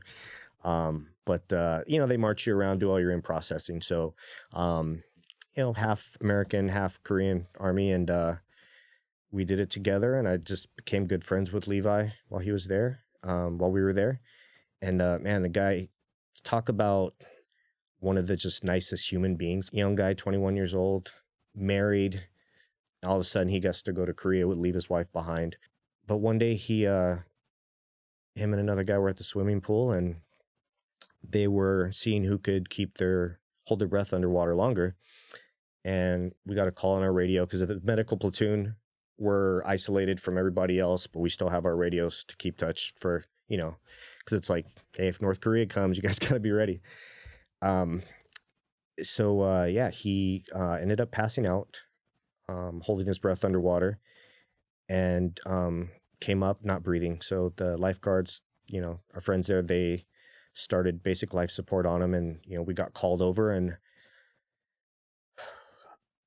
man, now I'm getting images of losing my friend Jason in Egypt, and that call and the ride over there, and then that's trickling back down to seeing my dad. So these traumas and what I've learned about the brain now and the connections that are made with these flashbulb moments, and when adrenaline's pumping in fight or flight, like, we remember these things for a reason, because it's there's a threat.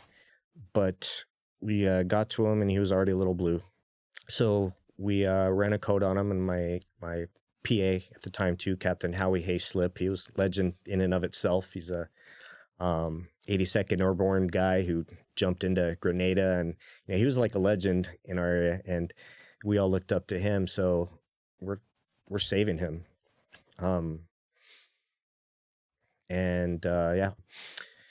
Just kept on running the code, and next thing you know, hey, the Blackhawks coming in, landing, and taking him off, and there's that whole saying again. It's like, hey, he pretty sure he passed away on the way over there, because we were just, the rhythms we were getting were just, I don't know.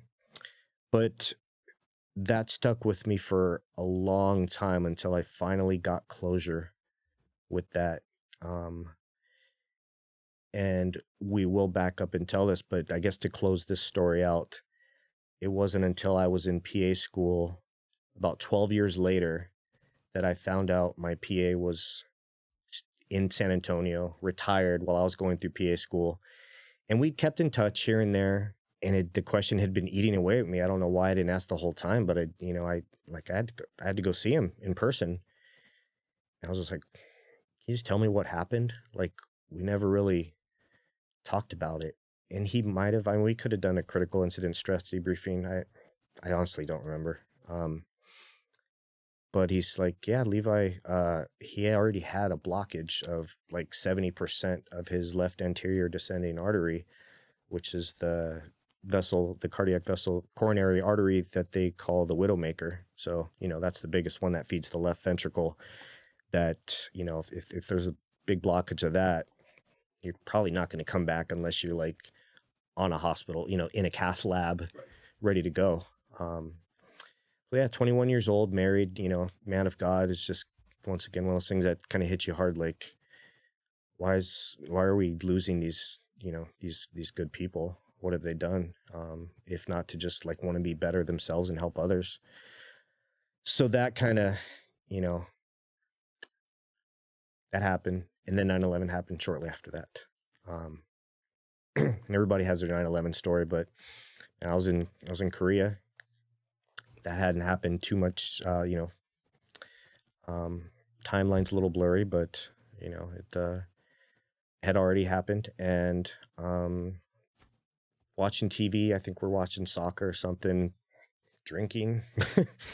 Did 9/11 keep you in, or were you thinking about getting out?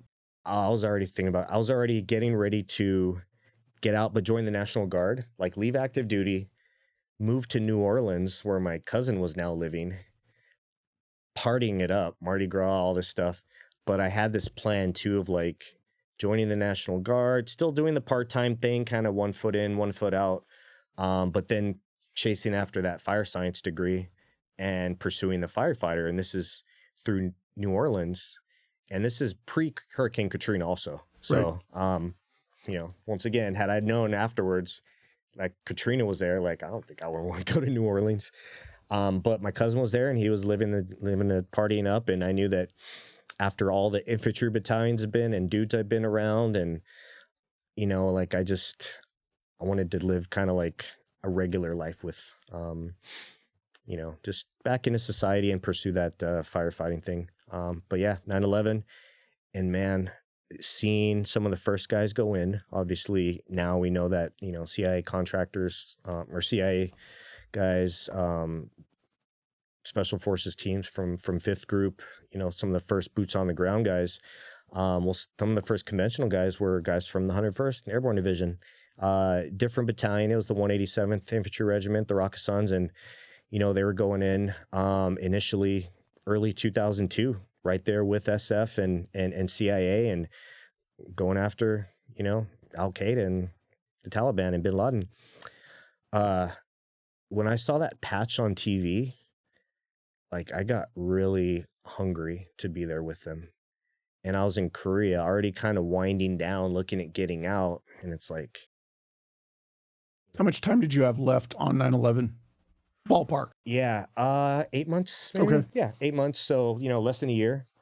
Already started, working through some things and figuring things out, what I was going to do and planning. And man, as depressed as I got, like, some people might look at that and think it's weird. Like, okay, you saw there's a war breaking out and you're depressed because you're not there. Like, yeah, that's kind of what gets instilled in you when you're with these other men in infantry battalions, like true, war fighters, guys that love their country and want to defend and want to help. So yeah, I'm like, I guess that's me now. I was that scared kid coming in, wanting to work in the hospital and ambulance, but man, this time with the infantry battalion, losing friends, going on deployments, seeing the big picture, that first enlistment like really truly shaped a lot of my my path. And it's like, man, there's no way if I go to New Orleans, I'm gonna end up on Bourbon Street every other right. It's not just gonna be Mardi Gras for me. God, will I finish the fart? Will I let those demons kind of suck me in again? Because I knew that wasn't for me. I already tried that multiple times, and I was like, I got to do something greater now. You lost one friend because you weren't good enough. You lost another friend because you weren't good enough. Like, let's step it up. So, now I started having a conversation with an old platoon leader who was there with me in Kosovo, and wonderful guy, great guy, and he'd gone to be the platoon leader of the one of the medical platoons in the 160th Special Operations Aviation Regiment. So we know that unit as the helicopter unit Black Hawk Down. A lot of time flying around Special Forces, Delta, Navy SEALs. I mean, they are cream of the crop. as far as like rotary wing aircraft, helicopters, tier 1, tier 2, they're the guys that are going to be flying you around. So, and he was a platoon leader there now. And we had a great relationship, and he saw how well I did at these, med caps treating, the war refugees. And he knew I was hungry for it. So he invited me over. This is already,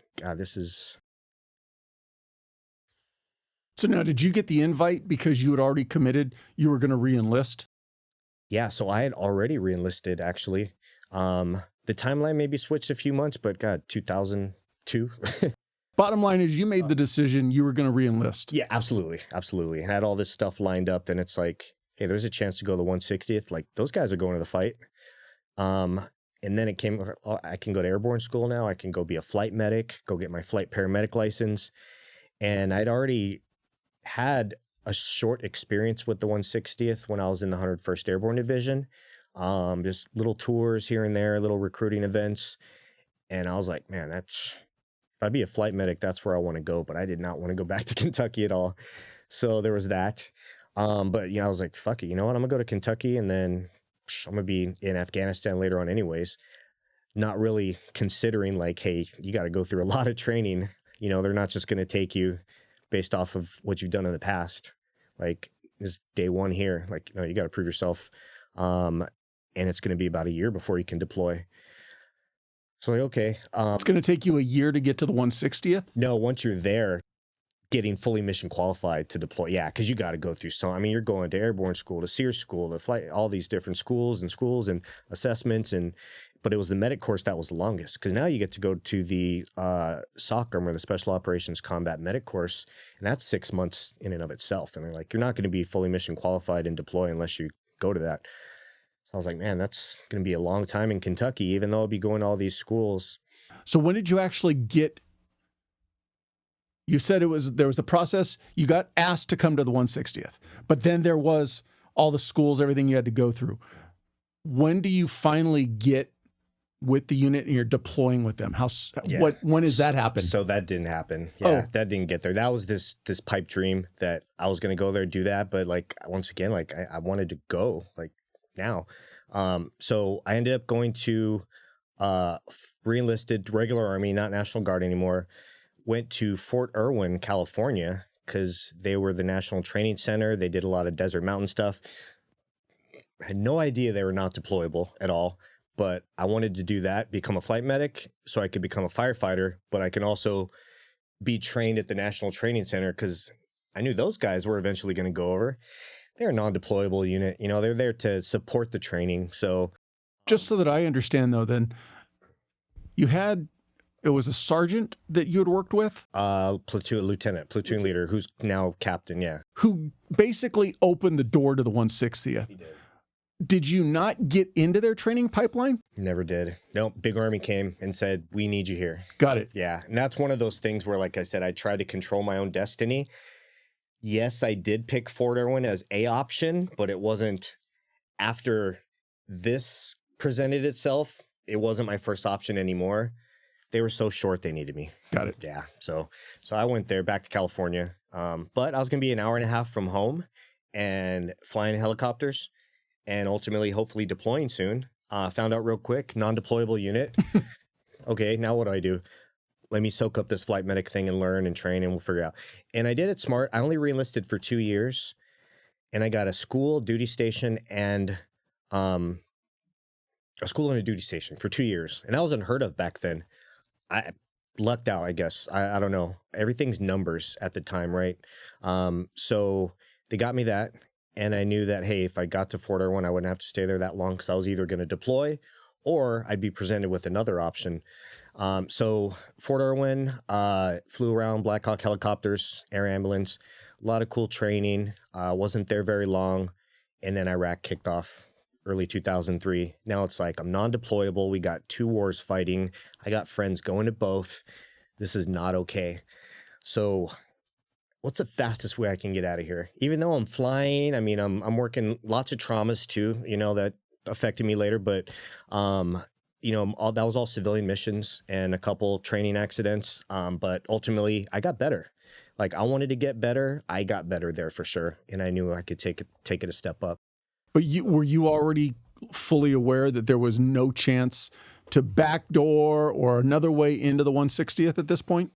I thought there was, but it was, again, going to be too long, and I wanted to go to war. That's when it like just it just consumed me. Like, Got it. You have to go there. You've done peacekeeping missions. You've done the Korea thing. Your grandpa fought in 3 major wars. You got to live up to that, Okay. All right. So the fastest way, which I found out, was to go to Special Forces selection, because then if I get selected, I can get out of there really quick. They're going to send me to airborne school, to Fort Bragg, to the 82nd Airborne. I could say, thank you very much, and I can control my destiny and go to the 82nd Airborne, and I'll be gone hopefully soon. I had that mapped out. Special Forces was... Had SF never been on your radar to that point? It was, because I had a cool experience in Kosovo on Christmas Day working with guys from 10th Group. I mean, we spent Christmas morning passing out toys to, kids that have lost parents in the war. And these were these big badass dudes twice my size with cooler guns. I'm like, okay. I know Paul Martis went over there. I knew a couple other guys. Maybe, but I'm probably not there yet. Still not good enough for that. So yeah, I was like, I'm going to go to selection, and I trained up, got selected. Fort Bragg, 3 weeks long, a lot of land navigation, rucking, timed events, plenty of documentaries out there about selection now. So, do you have to meet a certain so you're going through selection as a medic to get the opportunity to go. I'm assuming you hit all the wickets, or are there specific wickets and milestone that as a medic you have to hit before you can even try to get the opportunity to go? Absolutely. Yeah. Cause you got the whole Special Forces qualification course that you have to go through, which is 2 years. And I knew the 160th would be about a year. If I were to get selected and actually go through that training pipeline, that was going to be another 2 years. There's a war going on. Like, I have to be over there. No questions asked. This is what I need to do in life. But that 2-year pipeline in your mind was the quickest way for you to see combat. No, it was to get to Fort Bragg. Because if you got orders, if SF wants you to go to the Q course, they're going to pluck you, and you're going to get out of there fast. So here's the SF claw coming, pluck me out of my thing, because otherwise I would have had to wait like 9 months to re-enlist and then try to go. All these things just took too long. So what's the path of least resistance? Go to Special Forces selection. Like, kind of wild that it started out with that thought process. But if you got selected, you were getting airborne school, and you were going to be at Fort Bragg, North Carolina, where you sign your name on the dotted line if you volunteer to go to Special Forces training, or are you going to pussy out and go to the 82nd Airborne? Nothing against the 82nd Airborne, but that was the mentality, right? Like, hey, if you don't make it, you're going over there, right? Badass unit, great unit, but it's not SF. So I didn't care. I didn't want to go SF. Like, I wanted to go to Iraq or Afghanistan. So were you actually, in a weird way, thinking, I'll get into the pipeline and then DQ out, but then I'm going to be at Bragg so I can just pivot and go somewhere else? Exactly. I was going to quit before even starting. That was the goal. Like, I wasn't even going to try, because that would delay. If I tried and like, oh, sprain my ankle or whatever, or tell them. Plus, I didn't want to get in and then have this change of heart and then have to face Green Berets and say, I don't think this is for me. Like, if I'm committing, I'm committing. Right. In selection, though, you start telling your plan to people and they call you an idiot. Because, like, do you realize, like... It kind of sounds idiotic. Oh, absolutely. Absolutely does. I didn't care, because I didn't think I could make it anyways. I was like, okay, I could get up to a step. I could get selected probably, but I'll never be a Green Beret, right? That's a whole nother level. I just need to get overseas so I can be there with my boys. Already having friends deploy, it's like, no, this is going to eat away at me for the rest of my life if I do. So, went to selection, got picked up, and I was like, you know what? Maybe I will try it. I fucking made it, and all these guys that are twice as my size and faster, smarter, everything, but they didn't meet the requirements, and I did. That should say something. So enough guys convince you, like, you're stupid if you don't at least try. I'm like, all right. And they're like, you know, the wars are going to be there. 2001, 2003, like, and as we know, we were there a long time. 20 years later, we're yeah, exactly. So I decided to go for it. And sure enough, I mean, within like 2 months of getting back from selection, I already had orders. I was gone right after Christmas in January. Like, there's a door, go out, process. Here's your orders to jump school in Fort Benning and on to Fort Bragg. So yeah, Special Forces qualification, 2 years long. Needless to say, fortunately, I made it through every single phase without a recycle. Went through small unit tactics training, which is like a mini ranger school. Medic training, which is a year, right? First 6 months, you're training with future Green Berets, Ranger medics, 160th, SEAL medics, PJs, all the soft medics in the Special Operations Combat Medic course. And then they all go back to their units and start deploying or going to other schools. You got another 6 months of medical training. After that, language training. I get Arabic. I'm pumped because now it's like, okay, Arabic's going to be pretty useful in these next wars. And I got, selected to go to 10 Special Forces group. So I just needed to finish language training. Went to SEER school, smacked around a bit, and next thing you know, I'm off to Fort Carson, Colorado. And the battalion's actually deployed at the time. All my friends are going to 3rd Battalion, all the guys I knew. Once again, I show up at this time. It's lonely. There's all my friends. I don't know anybody. But luckily, when I walked into my company, Bravo Company, 2nd Battalion, 10 Special Forces Group, the only guy that was in there was the team sergeant of the free fall team or the Halo team. And I was like, okay, maybe. I don't know. I just went through static line jump school, and that wasn't so bad. But do I want to do this free fall stuff? Well, that's SF. Like, that's it. So I remember he, Daryl Purcell, Master Sergeant, came up and he's like, hey, who are you? Staff Sergeant Stabley. Okay. What are you, a medic? You're an engineer? A medic?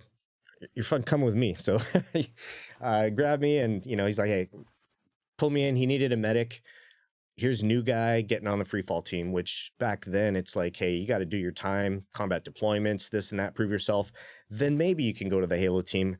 That was sheer luck, or fate. I don't know what you want to call it, but yeah, I got to go there. Now, are they a special team for specific insertion types, i.e. Halo jumps? Yep. Yeah. So they're a free fall team. There's one Special Forces military free fall team in a company. So like you have a mountain team, a dive team, free fall team, a couple other things. And then, yeah, we were the skydivers. We were the Halo guys with the cool little badge, right? Which kind of sucks because most other special operations, part of their pipeline is they get free fall school, right?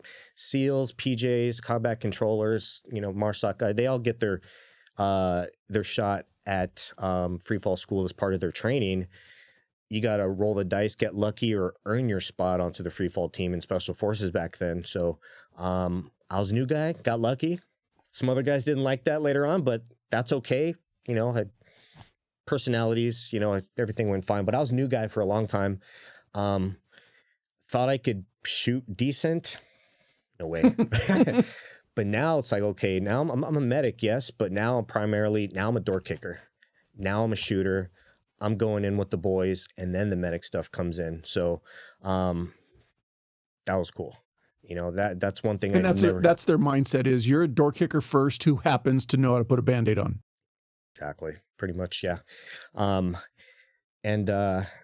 So a whole lot of training with that, and, new guy fucked this up, and new guy messed that up, and this and that, but they were building me up, right? Like they knew what they were doing. I mean, these are some of the best, Special Forces are some of the best special operations guys in the world, just some of the best men in the world that I've really ever had the honor of serving with. And because my time in there was so short, sometimes it does look back and feel kind of surreal, like a dream, because I wasn't that career operator that spent 20 years in all these different soft units or 20-year Green Beret. Like that was like one small chapter, but man, it was one of the best chapters. So when did you finally get to to deploy combat-wise? Yeah, so this was middle of 2006, end of 2000, so 2007 in spring we deployed.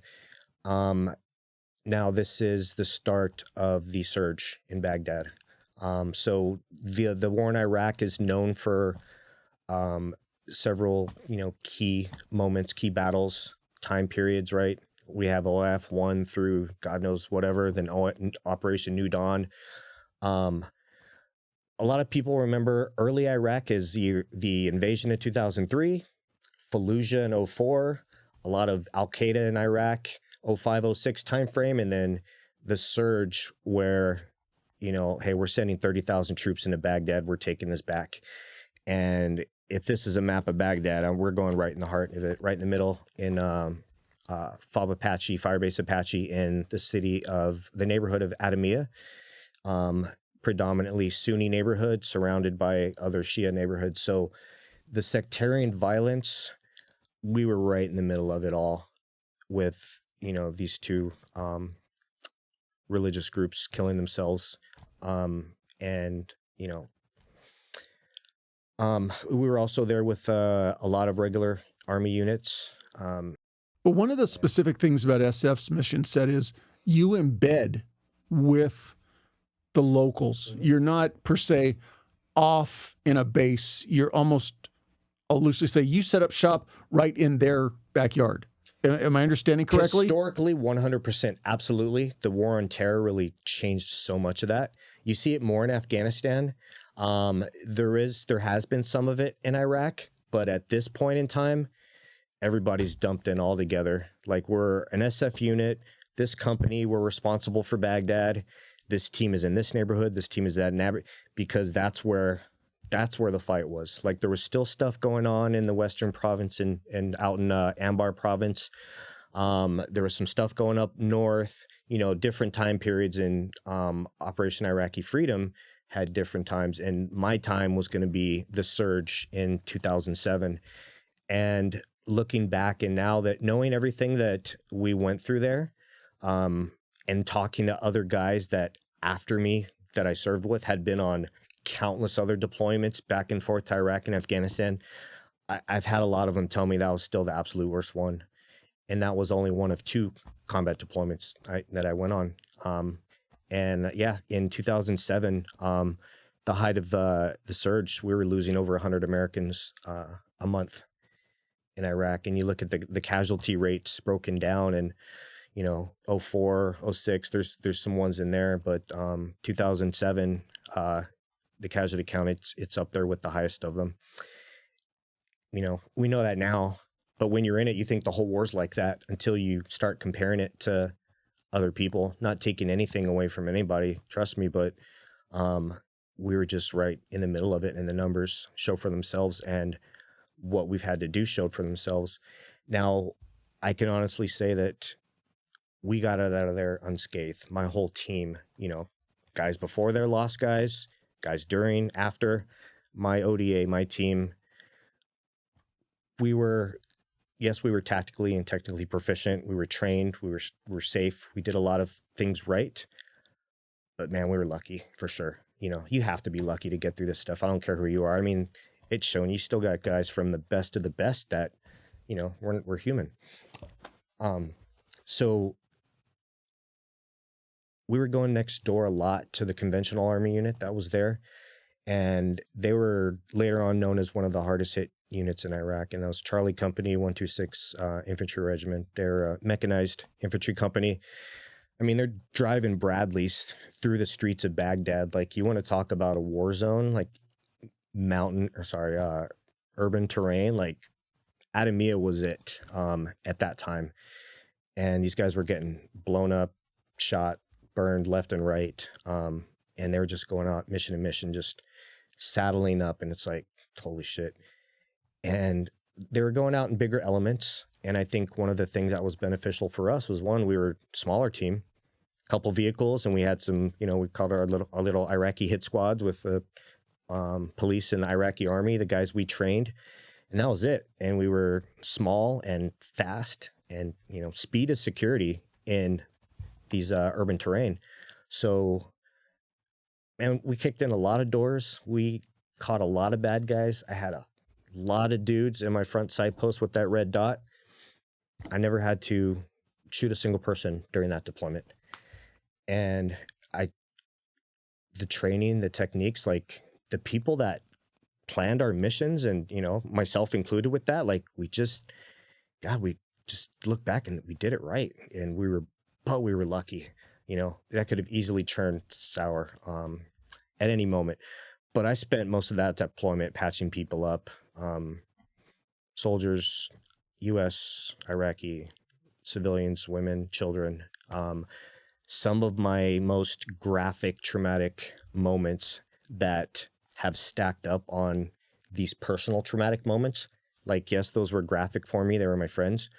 But a whole lot of worse just with people I didn't know. But the fact that women and children were involved really had an effect on me later on. And that's the stuff that really piled up and stuck with me later on also. You did that deployment, and that was how long? That was only 8 months long. And then you did a second deployment? Yeah. Then 2008, we did a little training mission to Azerbaijan.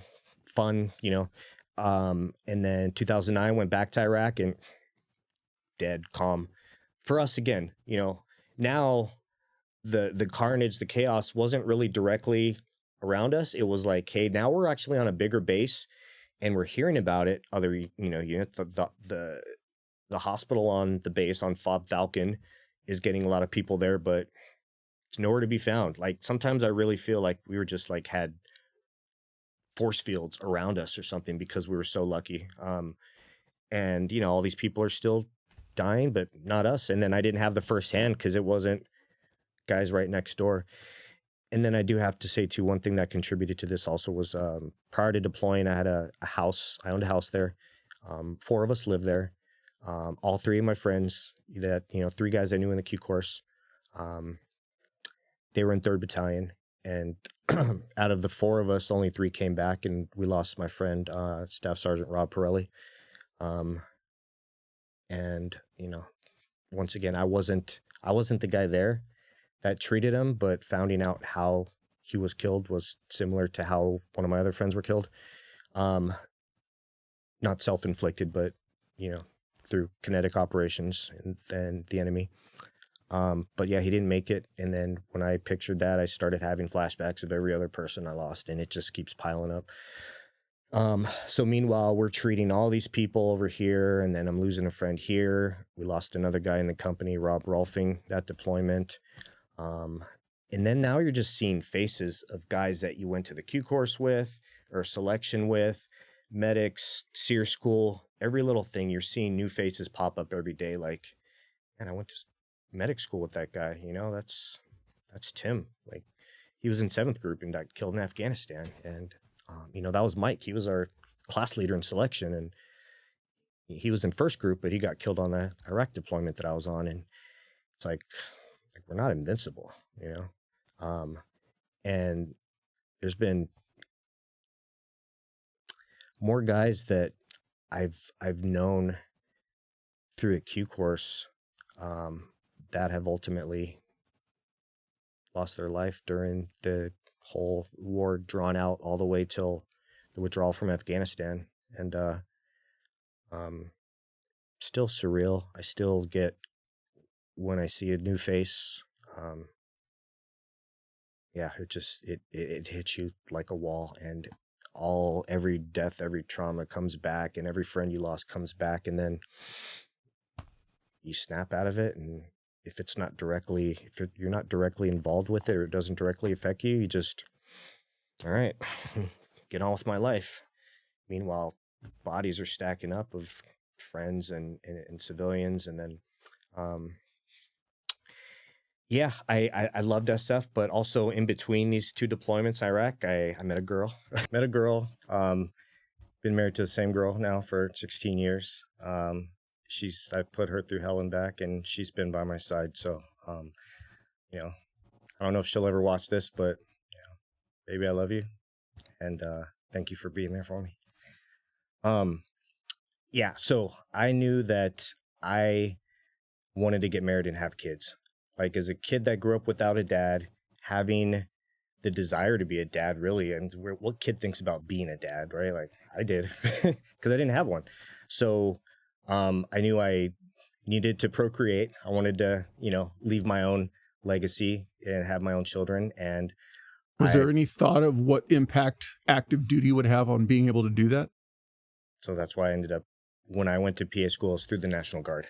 Because my wife was all about me, and she's like, I'll marry you, but I'm not going to have your babies if you're going to keep leaving me like every few months. I mean, 2008, between training and, it's like I was gone all the time. And it caused us to be in more disagreements and add more chaos to the relationship, because when we were together, we were fine. So I knew, like, you know what, she thinks she's the one, and maybe she's going to be the reason that I don't get killed overseas. I still throw that idea around in my head, because I'm not going to keep going back. As bad as I wanted to just stay in the fight and keep going, I wanted to have kids more, and I wanted a wife. And if that were something to happen later on and I were to deploy again, then, let's go. But that had to happen first. She stuck to her guns, and I haven't deployed to combat since. But I've had my own little wars as a PA working throughout California that we'll kind of touch up on also. Ultimately, left the team, went to a training unit so I could knock out my college, and ultimately got accepted to the military's PA program because, one, now I'm in the National Guard. Now it's not full-time. This is my paycheck. I can't just, go bag groceries. It's like, hey, you come out of special operations, you're either going to be a mercenary or contractor overseas. If you don't have a stacked resume with things like, cybersecurity, all these other things, like, and did I really want to be in the defense industry if I wasn't going to be kicking doors in and being a medic? I really didn't want to. Like, I didn't want to be a support guy anymore. Once I got a taste of what the big boys are doing, it's like, hey, there's nowhere else to go but up. Whether I would have stayed on an SF team for the next 10 years of my career, or whether I would have tried to advance to something else, like once you get a taste of that, despite all the crazy shit and, the people you lost, like you just want more. When you went to that training unit, was your command good in the sense that you were staying there while you got your college out of the way? Were they good about working with you? And absolutely. That? Yeah, they were great. You leave SF as a tab guy, and you go to a training environment where it's like mixed National Guard, reserves, and Army. They look up to you, from the command all the way down to the lowest private. So you had gone to, were you now National Guard, or were you still active duty? I was National Guard already. Yeah. So I was National Guard, left group, because I knew if I would have stayed in, I would have just kept on deploying and loved it. But I'd seen too many divorces. Because I was under the impression that you were still active duty, just went to a training unit. Yeah. So, no. Okay. So I got out completely. Yeah. What year was that? Yeah, this was 2010. Okay. So I got back from the last Iraq deployment, December of 2009. My wife and I actually got married in the courthouse in downtown Denver, so she would be taken care of prior to me leaving, because that was important, because my friend Rob, he had a fiance, and they were just practically husband and wife, but it wasn't official on paper. So, even though a lot of us still treated her like a wife, in the Army's eyes and paper and everything else too, I'm sure she was just the girlfriend. Right. She ended up having a pretty cool life, though. I've still every now and then talked to her on social media. But yeah, I got out completely, was going to college part-time, National Guard training. Some of it was like your weekend warrior. Some of it was active duty time, like temporary orders to go complete a mission. But ultimately, I applied for the military's PA school, got picked up the first time, and head off to Fort Sam Houston, where I started my initial medical training as an EMT medic, combat medic, back in 1998. So now it's 2012. All this experience, there's no jumping like from here to the top. There's just that slow progression of getting a little bit better after each deployment. And it was all driven by loss. Like, once again, I'll echo this, like you have to be better. But then I got to PA school, and there's no adrenaline there unless you were creating it with caffeine and, you know, shooting guns on the weekend. How long is the prescribed program for PA? Oh God, it's 29 months total. So 16 months. And this is a military's program. A lot of civilian programs are 2 years, 2.5. This was 16 months in Fort Sam Houston. Didactics. You know, we call it death by PowerPoint back then. I don't know. Now they're probably learning on Instagram. Who knows? But it was just all classroom. Now, coming out of that program, because it was the Army's sponsored program, what's your commitment back to the Army once you get through that? Yeah, so the program's, it's the Inter-Service Physician Assistant Program. It's a Department of Defense sponsored, so Army, Navy, Marine Corps, Navy, anybody that's going to be a PA, active duty guard, open to all. Active duty would have been a 4-year commitment. National Guard was a 6-year commitment. And we're talking a few $100,000 scholarships because it's the rest of your undergrad degree. And this is the University of Nebraska Medical Center. So it's not like, you know, Ranger Joe's PA school, right? Army certificate. This is an accredited top tier, you know, civilian program because they knew what that needed to be translated into. So yeah, got through phase 1. And that's when the monsters came out because now I'm stagnant again, sitting down. Like, I love the knowledge I read, but the marathon of it can take a toll on you. And with my brain already disordered, I mean, back then, now looking back at undiagnosed PTSD, sleep apnea, you know, chronic pain, all this stuff, and being stagnant and studying was just making everything worse, physically, mentally, emotionally. I started having the first panic attacks of my life in PA school, and not realizing I had sleep apnea. Man, I was kind of now I look back, like I had a little bit of a handicap.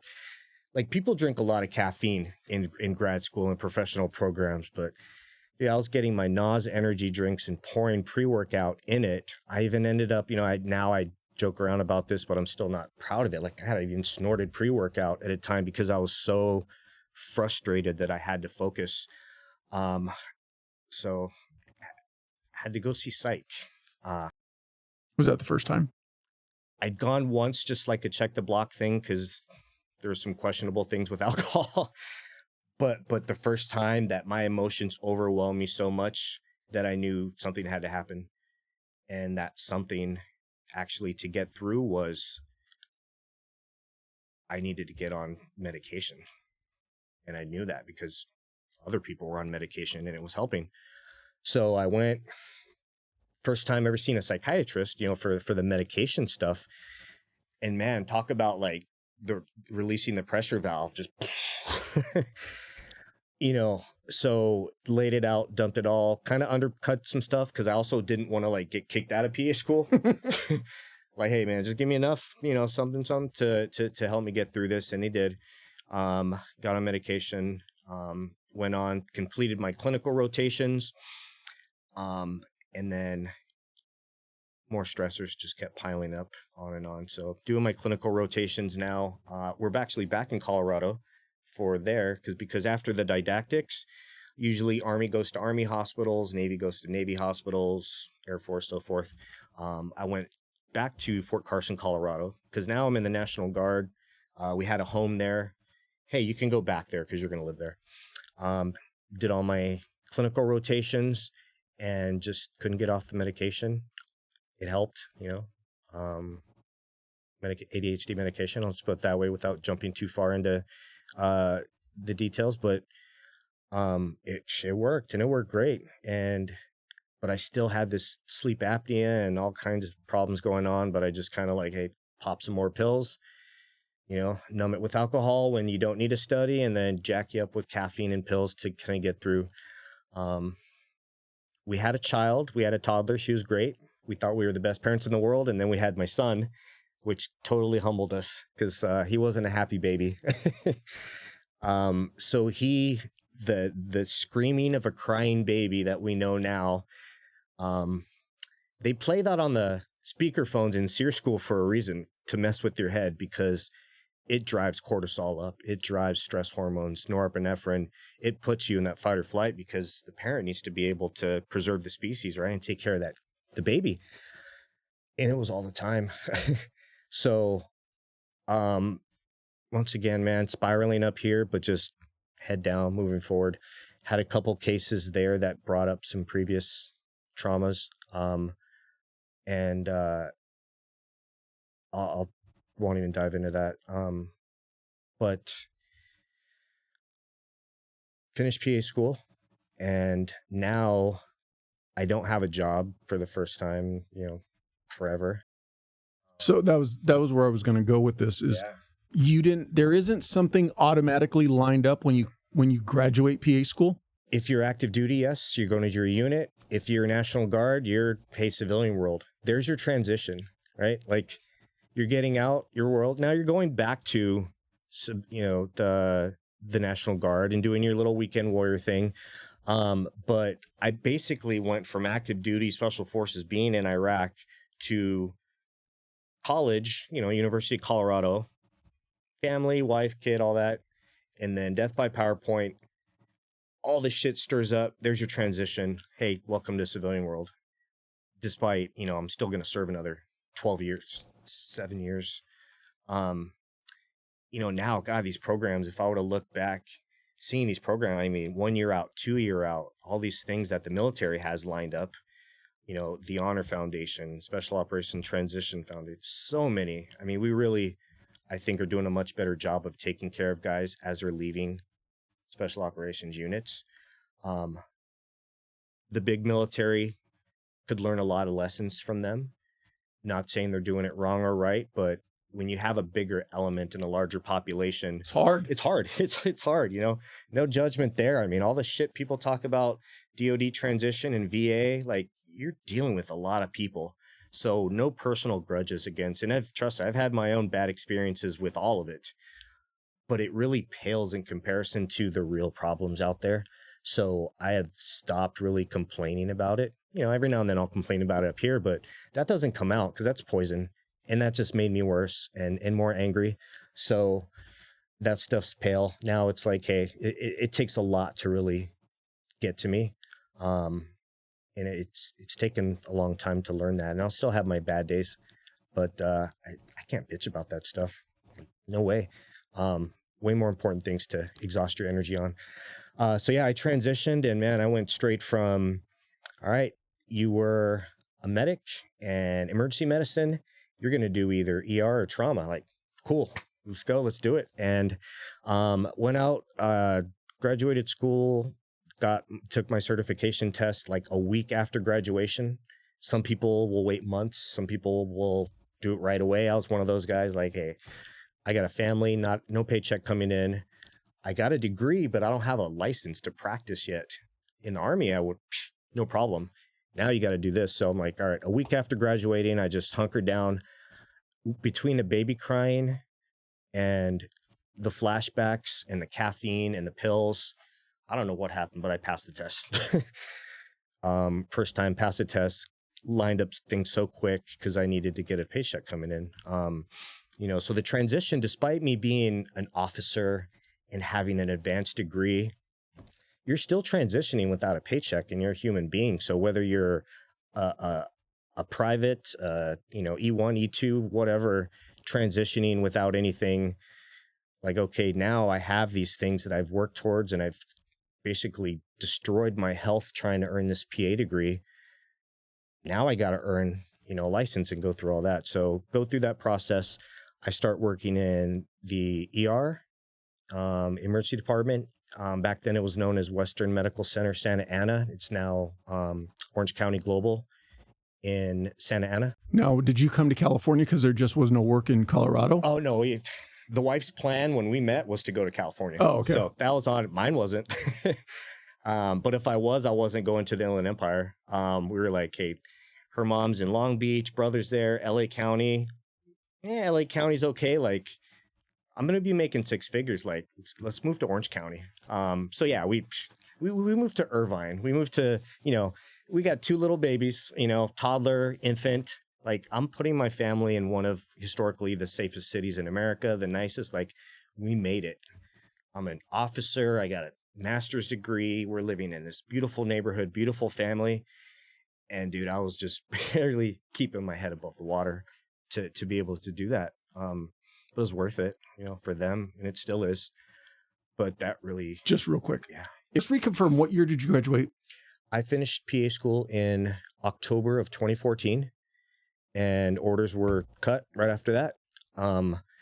The process for my state license, my DEA license to prescribe, all this stuff, about month and a half. Where I'm going with it is, for somebody who might be active duty or looking at potentially using this program through the military to get a PA's degree or certification,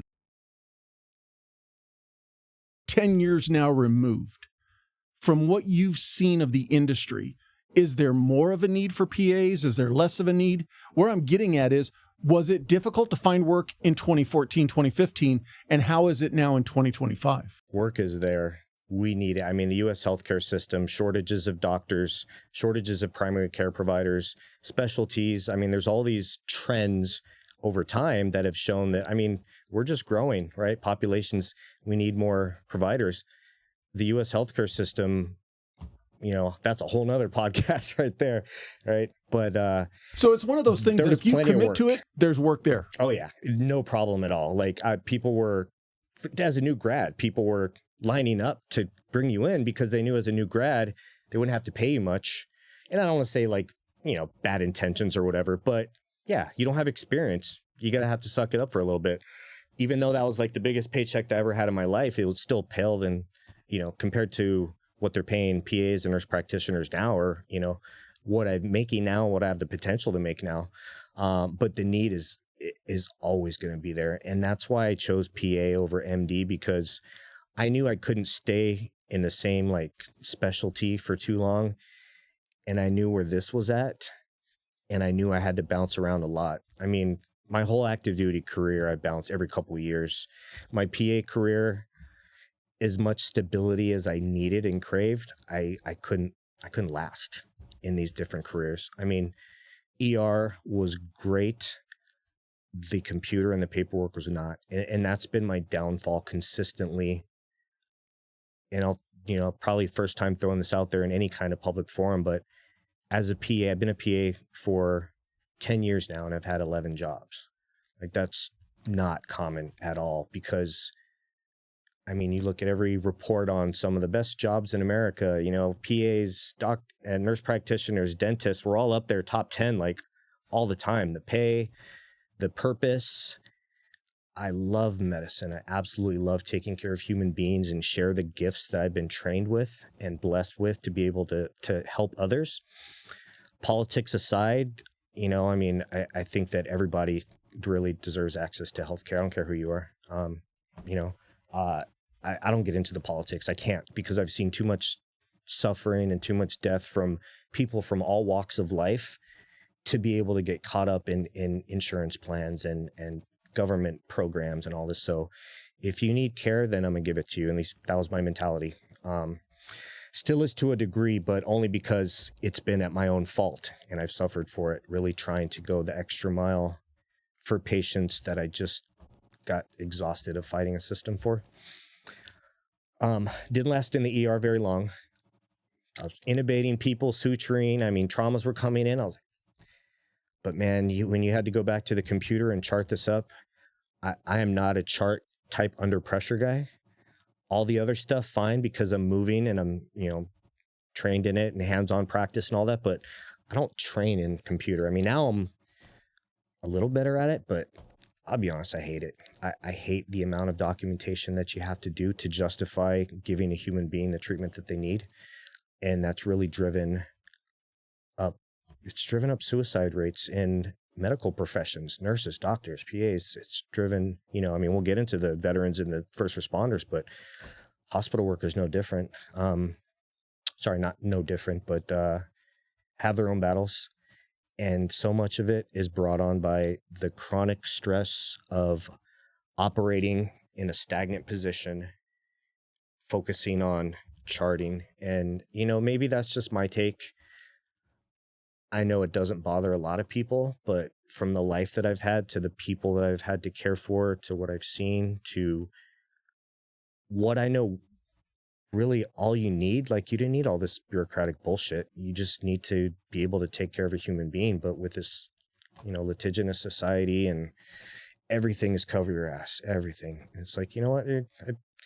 I've made a couple mistakes here and there, right? But for the most part, I can honestly say I've treated the overwhelming majority. There may be a couple isolated instances where I was not myself, because when I'm my true self, like the person that I'm meant to be, I'm just a compassionate human being that just wants to take care of the person in front of me at whatever cost. And later on, it would cost me my health, because I couldn't do ER because it was night shift, day shift, night shift, day shift, alternating, dependent on pills, alcohol drinking, baby crying in the house. I lasted 2 months in the ER. And as much as I love the hands-on, like my body, my brain, I shut down in the middle of a shift. Just prior to that shift, I'd gone to the hospital, checked in early. I just needed to get out of the house, baby crying. I drank the night before, struggling with pills. And I found myself going behind the hospital, and I stood at the edge of the freeway overpass. And like, when we're in our right state of mind, like, we don't think about that shit. I mean, yeah, it comes to you, but we don't dwell on it, or yet create plans on it, or yet alone step to the edge. And yeah, but I knew that, between the wife and the kids and losing a dad, and my wife also lost her father before the age of 5, like, there's no way I could do this to these beautiful kids. Plus, if I jump off this bridge and land on the freeway, some of my boys are probably gonna have to clean that up, right? Firefighters, law enforcement, they're all gonna be there. And that may be the one thing that somebody's gonna see that's gonna mess with their head for the rest of their life. So, all right, let me dust it off. Let's go into shift. And now it's like, all right, let's go time. And then, man, I just started seeing shit. I was so messed up here. I just remember seeing a person that had a bruised hand, and I saw my friend's bloody face, like raccoon eyes from Sean. And my brain just said, stop. Like, I couldn't function. I couldn't even think of what to say. I just froze. That fight, flight, or freeze. The freeze finally happened, and it took 20 years to get there. I knew I couldn't go on like that forever, but it happened. And I think we have these built-in, mechanisms for self-preservation. And luckily mine said, hey, don't jump and get out of this ER, because you need a day shift. You need sleep, man. You need to sleep regularly, and you don't need to see women and children and people like this anymore, at least for a while. So yeah, I stopped working there. I was still doing urgent care. That was a lot easier. But it was still assembly line medicine. And as much time as I wanted to take, now I'm seeing the type of people that I was seeing in Kosovo, like families, women, children, in more of like a sick call or primary care perspective. Emergency medicine and urgent care is really, depending on the capabilities, there's not much you could do there, right? So nothing too crazy could happen that would jack me up, but it was the marathon of charting and the amount of patients that I had to see to be able to make the cost benefit of hiring me to work at this clinic make money for the owners, which I was cool with for a while. You can only do that for so long when you just see people coming in over and over, and they're just getting anybody through the door just to get the insurance, just to get the payment. And, these guys are making millions of dollars off of this. And it wasn't for me. So, but transition, this is my real transition now, right? Now I'm bouncing around jobs. Urgent care was just part-time. I'm like, I can't do that shit full-time. I could have easily made over $200,000 a year working the type of overtime and seeing the amount of people as a PA. And that was like unheard of. Back then, as a PA, you had to really have some like specialty surgical training or something, or just work 70 hours a week and see, 50 patients a day. And I didn't want to do either one of those. So actually, when I stood at that bridge and I stepped off and I let my the doctors know that not only did I need to step away, but I can't work here anymore. Fortunately, they understood. They didn't know and get it, but they understood, because now this is 2014. We got, 13 years of war, and everybody knows, the crazy veterans. And I just told myself I'm a danger to my patients. And that's all they needed to hear. And they were cool. We parted ways. I actually went to the VA for the first time and got help. Now I'm on 3 psych meds to treat this, to treat that, PTSD, do a sleep study, sleep apnea, depression, anxiety, alcohol abuse, prescription medicine abuse. Like, whoa, like what just happened? I had not really been to a doctor throughout any of this time in stress, only the psych. I saw the shrink so I can get pills so I could focus. But true medical care, it was just like, whatever, like, hey, kids are okay, wife's okay, let's take care of business. And yeah, dude, I felt like an 80-year-old man, but my body, that's why my brain said, stop. Like, you're driving yourself into the ground. I'm like, man, my PA career just started, but I knew I had to be moving around doing stuff. Regardless, getting put on 3 psych meds, really changed a lot. Now, I will admit they helped. They absolutely helped, and I could do a whole nother podcast on psych meds, because that's the field I ended up going to, was psychiatry and addiction medicine, because I knew I was on these pills. I knew I had problems with alcohol and pills. Hey, this is a 9 to 5 that I found on Craigslist. All right, I'll give that a shot. I know I don't want to be in a hospital.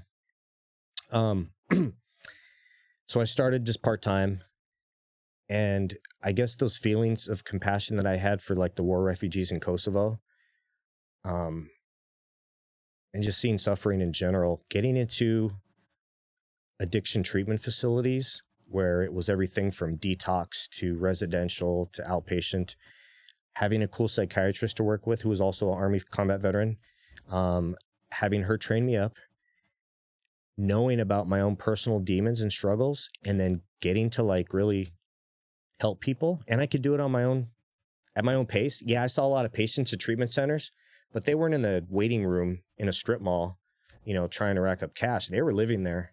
They were in residential treatment or detox, and they had all the time in the world.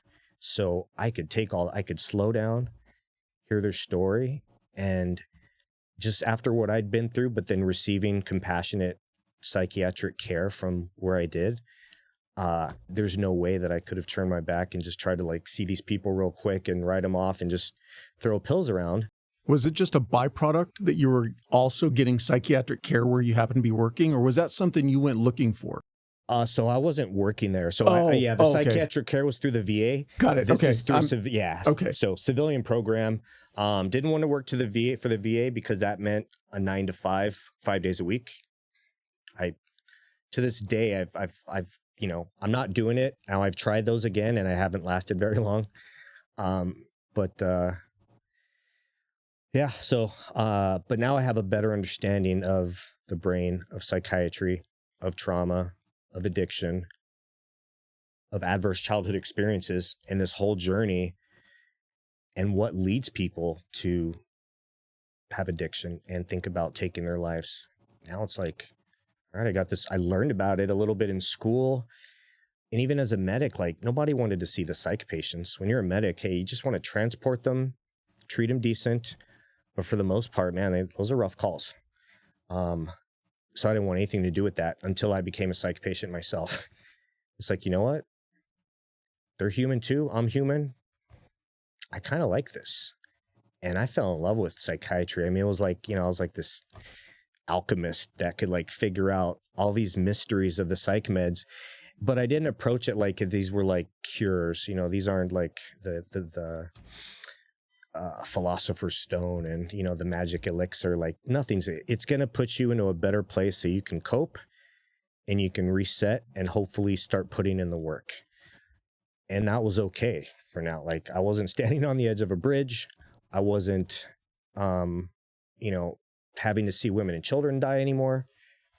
So it was okay. And just treating people as human beings and not being that psych provider that comes in and just runs them all through, doesn't look them in the eye and just pushes pills and then they're gone to another treatment center.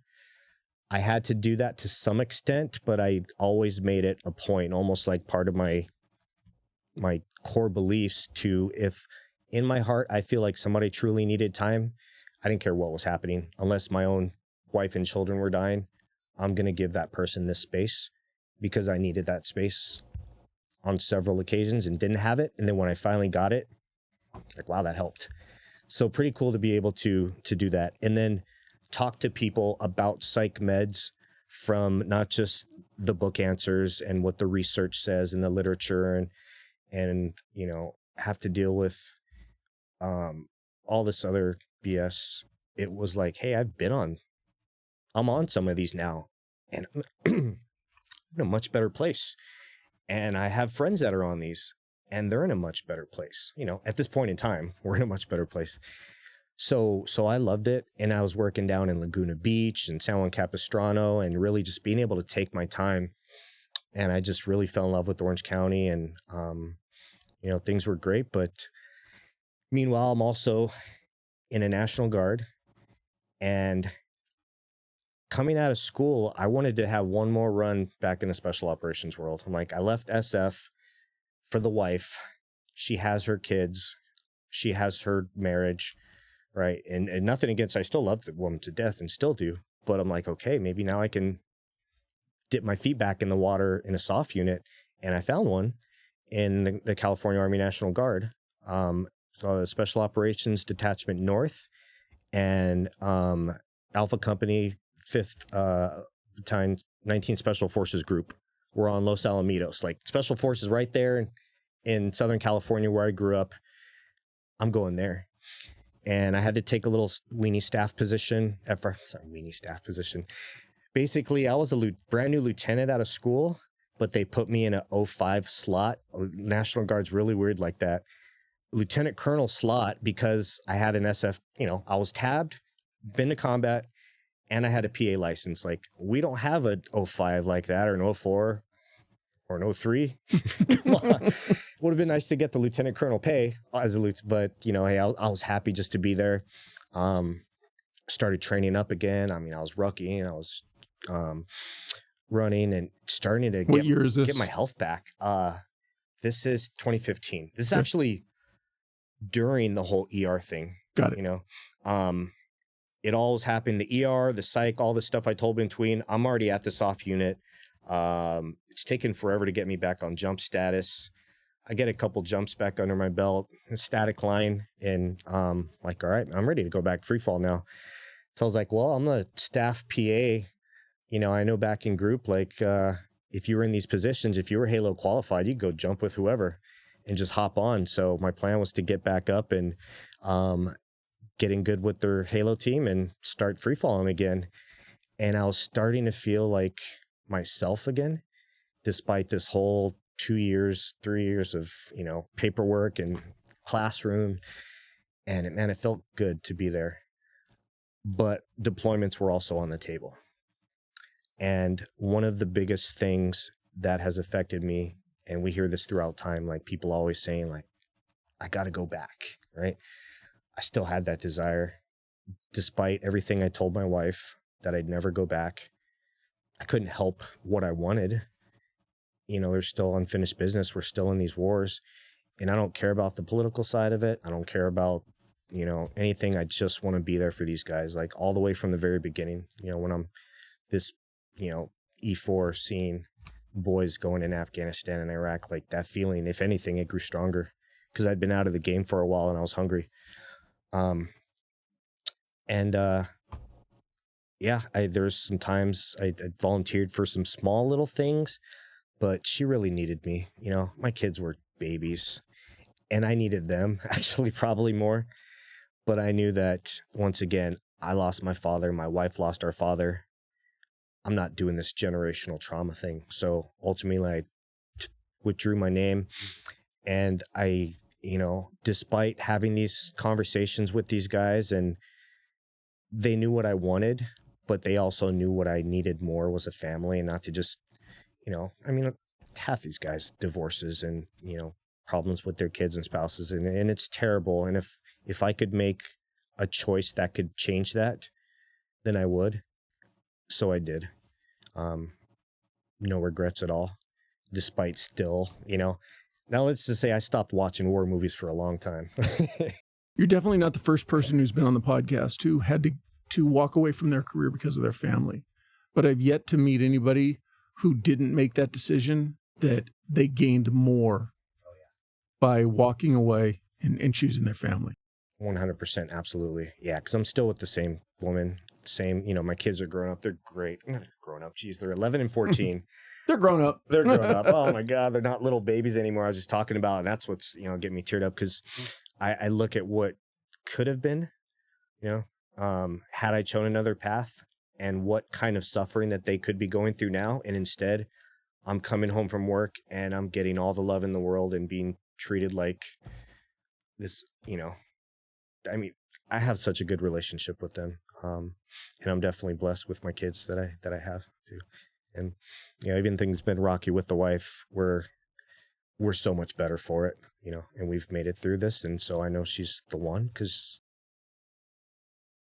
that's cool. She's backed me up. Yeah. Let's jump forward then to 2025. You mentioned 11 different PA positions. God, yeah. But let's use that as a catalyst to talk about game day health and how that came about and what you're doing with that. Yep. All right. So yeah, let's see the other positions. Trauma surgery, didn't work out. Okay. Short-term night shifts. Got a couple other jobs with psych and addiction.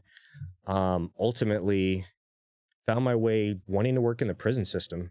And I look back at that, and that was really finding God and going back to church, not a Catholic church, but non-denominational Mariners Church in Irvine, and really learning about like who we believe Jesus was as a man, and the Christian faith of religion is not hard. Just be like that guy. He was pretty nice, and he really cared for the sick and the poor and the suffering. And that's all I needed to hear, because I knew how great that impact in Kosovo was with me when I was helping those women and children.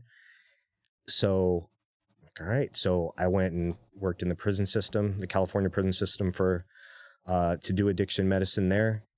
Butted heads with administration, was politely shown the door.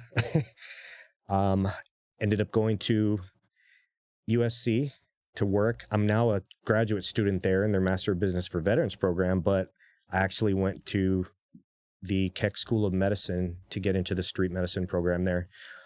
Started out, it was right when COVID hit.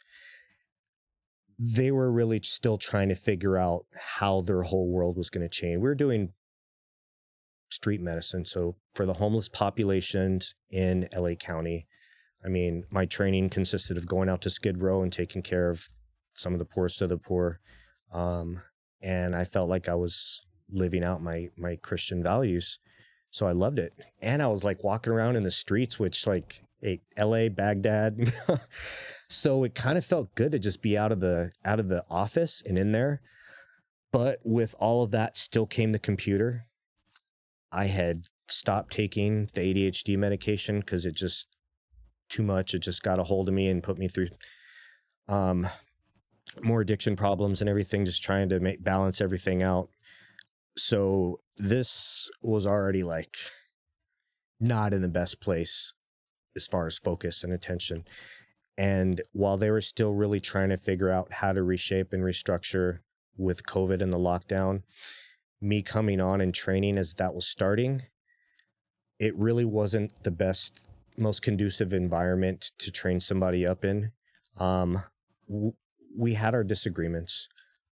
Looking back now, I just know it wasn't the right time, but we made a mutual decision that if I can't cut it, behind the computer and doing things really very,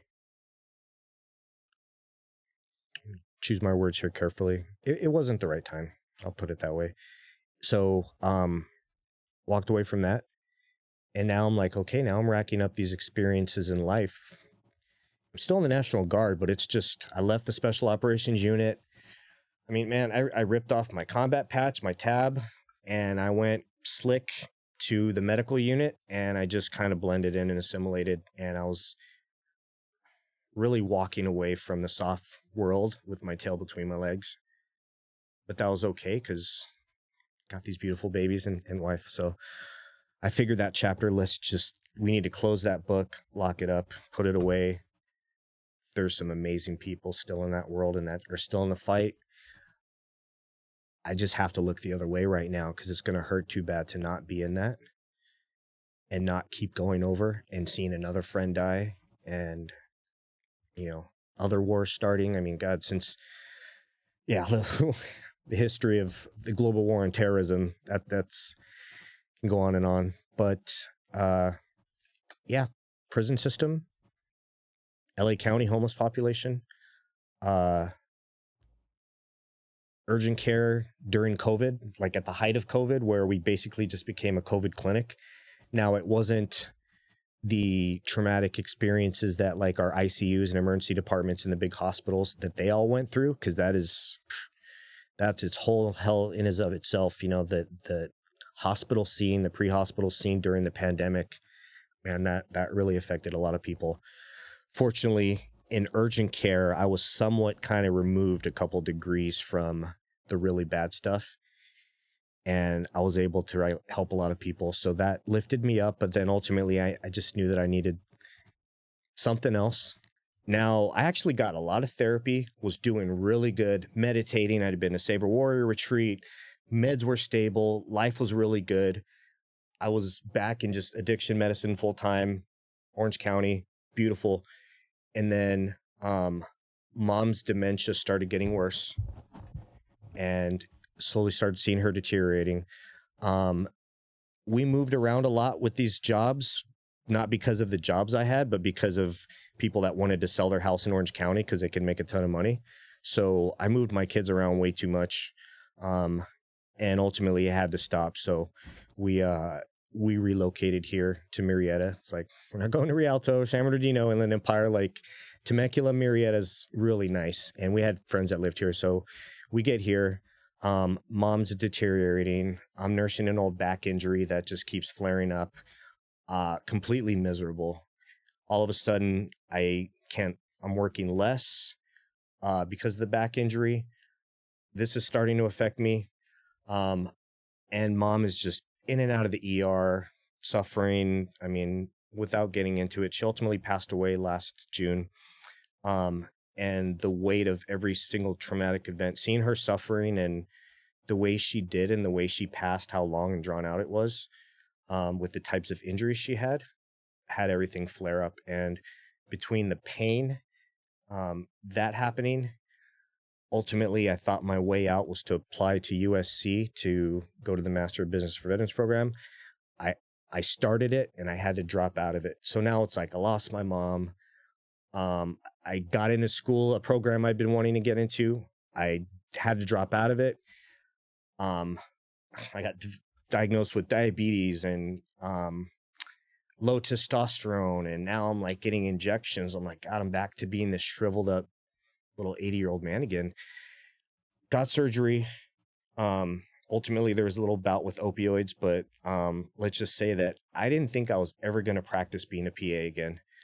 I'd heard about Game Day Men's Health a long time ago, and I knew that after research came out about something called a condition called operator syndrome, about the multitude of effects that happen to special operations personnel over the years, I checked every box except for one on my criteria, and I found out about testosterone replacement, and I knew like I needed that.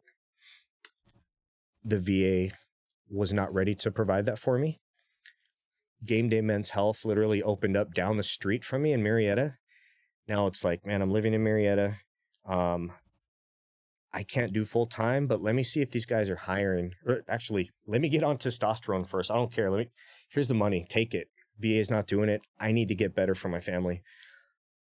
Got over there, met the owner, Kevin, conversation, and amazing guy. He's actually the one that got me on this show. And it felt like just having another brother back in the team room. like he just got it, and he was there for me, and he understood. And he's like having this like little life coach that's also your boss. Pretty cool. And I got on the testosterone, I got off the opioids, got my surgery. Now I'm like creeping into working one day at a time, not thinking I could do it. Cause I mean, you're on opioids for that long, and you're coming off all this other stuff. There's a lot of fog up here. So the testosterone really didn't help that much initially. But once I'd started physical therapy and moving, it's like a light switch went on. Now I'm moving again. I'm exercising. The testosterone's really kicked in. I'm throwing up more weight than I ever have. Like, I'm 44 now. Like, I couldn't do this stuff in my mid 30s. Like, this last 10 years sucked. And you're going to tell me the difference was obviously the surgery helped with that, but just getting an injection once a week of testosterone, like I'd heard the rumors and the legends and all that, you know, everything gets overshadowed by the steroid era and, you know, guys wanting to use illegal this and that. Man, Game Day's doing it right. And there's a reason they've spread 2016 from just, you know, 1 or 2 clinics to now like almost 400 clinics nationwide. They get it. The founder, Evan Miller's a psychologist. Like, he gets the psyche, and from the male's perspective, from husbands and business owners. But a lot of the Game Day patient population is veterans and first responders. So everything I learned about operator syndrome and being, you know, hey, Navy SEALs, Green Berets, Rangers, all that, we all have low testosterone, TBI, all this. Man, once I got in the chair and I'm working at Game Day once a week, and it's still once a week, now I'm seeing more first responders, police officers. And I'd had conversations with some of the Border Patrol guys enough to know, like, hey, there's a lot of similarities here. And I'd had, you know, between my medic licenses and paramedic, you know, I'd done a lot of rotations with firefighters and really got to know some of those guys. I'm like, man, we all go through this. It all affects this the same. And getting on the, you know, seeing the people come in, I've been able to help these people. And now it's like, man, I have these, I'll just call them powers. Like, I learned so much about psychiatry and addiction, and now men's health and testosterone. And now the future of medicine going into things like peptides and being able to really rebuild and optimize the body, not just give it pills or fix it with a knife. It's like, man, we're really like repairing human beings at the cellular level. And my Kevin's really going to appreciate this, but you know, I'm taking my approach towards peptides a little slow, because I've seen enough anecdotal evidence out there from guys just like you and me who are really making a difference. The literature is catching up for sure. Now, that's why there's still a lot of stuff that's not FDA approved, but man, I'm seeing it every single day in the clinic. They get on testosterone, they get to a certain point, onesies and twosies are getting on peptides, police officers, federal agents, veterans. Not a single person is telling me like they're not getting some of this. And to me, there's something to say about that. So now I'm like, as much as I want to deep dive, I'm only working there 1 day a week. I'm back in my grad school at USC. I'm volunteering with 2 nonprofits. Care Possible is one of them, where, you know, we get free scholarships for veterans to treatment for anything from detox all the way to residential. I'm talking 10, 20, 3-month scholarships that a lot of these treatment centers have donated to our cause, and they're really helping them. So, definitely need to give those guys a shout out for sure. But between what I've learned in psychiatry and addiction medicine, I'm getting ready to start another endeavor, and that's doing the medical psych evals for first responders coming into an outpatient hybrid wellness program. And that's with Dr. Gina Gallivan, the Ultimate Wellness program. And we got a supervising physician that's a retired Navy psychiatrist. Man, this team's awesome. And we're really going to I'm going to take all the lessons that I've learned from all of this and now be able to pass that on to all my law enforcement brothers and sisters. And it's through workers' comp too. So we're not dealing with all this insurance. It's like, it's through workers' comp. You know, hey, girls, they're going to raise their hands and they're going to need help. Let's make sure they get it right out of the gate. And if I could be one of the first faces that they see doing their med and psych evals and really showing them their options of what's out there, then I'm in a pretty special place and pretty, important place. And I think all this was grooming me to be in these positions. Is that program already up and running? Yeah, they're just starting. They've been building up for a while. I mean, Gina Gallivan's been in practice for 20 plus years, working with, law enforcement and fire this whole time. She's got great team. And what I really like about it is it's a hybrid wellness program. Like, yes, there's therapy, there's one-on-ones. I mean, they're doing 90-minute sessions. You're not seeing that in a lot of other programs. They're really giving the space for these men and women. And when they're not in, and it's hybrid, so they have options because it's all over Southern California. So if they can do it online because of family, whatever, they do it online. If they can come in for a group, they do it in a group.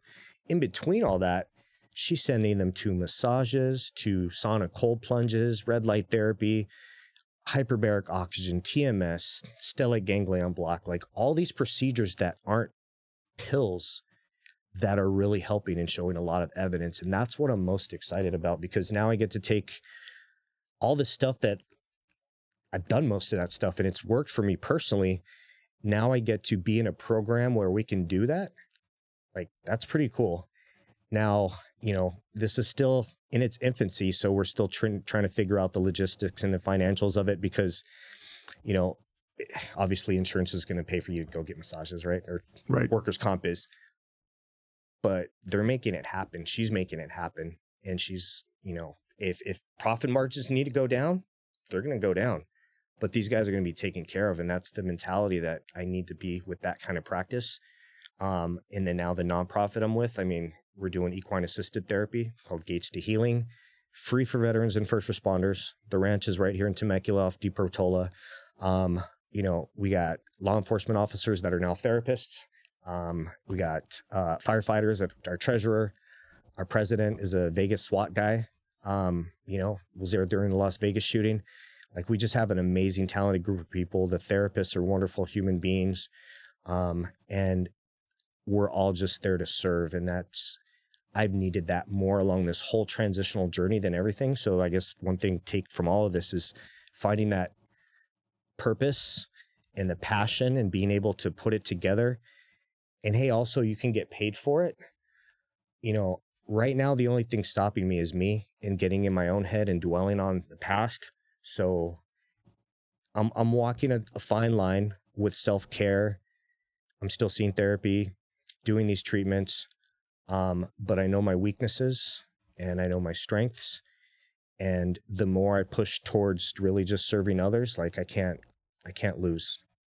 But I still have to keep my own boundaries and limitations to killing myself behind the computer, because that's really been the common theme with losing all these jobs or quitting the jobs or walking away mutually, is I can't do marathons at a desk. I'm just not meant to do it. So fortunately, between retirement and VA disability and now Wounded Warrior Project has stepped in and helped me with some things. Like, I've just gotten so much help from everybody. Like, all right, it takes a village, right? They say it takes a village to raise a kid, but it takes like a whole county or something like that to fix a broken man or woman. So yeah, I'm excited about what we're doing. Between game day and the psych job coming up and all the wellness stuff, I'm right where I need to be. So yeah, looking back at like no regrets at all. As much on this timeline of life and this that I've had, where all these little bad things happen, like, man, it's been overwhelmed by goodness, and I'm grateful for that. And it's really led me to really want to start sharing my story more. I would say the most important thing for somebody to hear in your story is that combination of, you have to admit to yourself what works for you, what doesn't work for you. Anybody can sit here and listen to you and say, man, just sit down and do the computer stuff. But if it turns you sideways, you can't just do that. No. The other thing is that, especially when you're talking about transition out of these careers, you may not find the first one right out of the gate. You may not find the right one right out of the gate. There's that component of, yeah, there's going to be some ups, there's going to be some downs, there's going to be some sideways. But eventually, if you keep pushing forward, you are going to find where you're meant to be. And it sounds like you've obviously found, and the funny thing is it's not just one umbrella. You're kind of under a bunch of different ones, but the core mission is still the same. Absolutely. And so you're finding what's feeding you, or you've found what's needed to feed you. Absolutely. It's just, you're going to lean towards what hurts or what helps, and you're going to go away from what hurts. And that journey and figuring out along the way, that's all that information that gets turned into now knowledge. Now it's wisdom. Like, hey, I got a lot to share with you guys, and I am here to serve.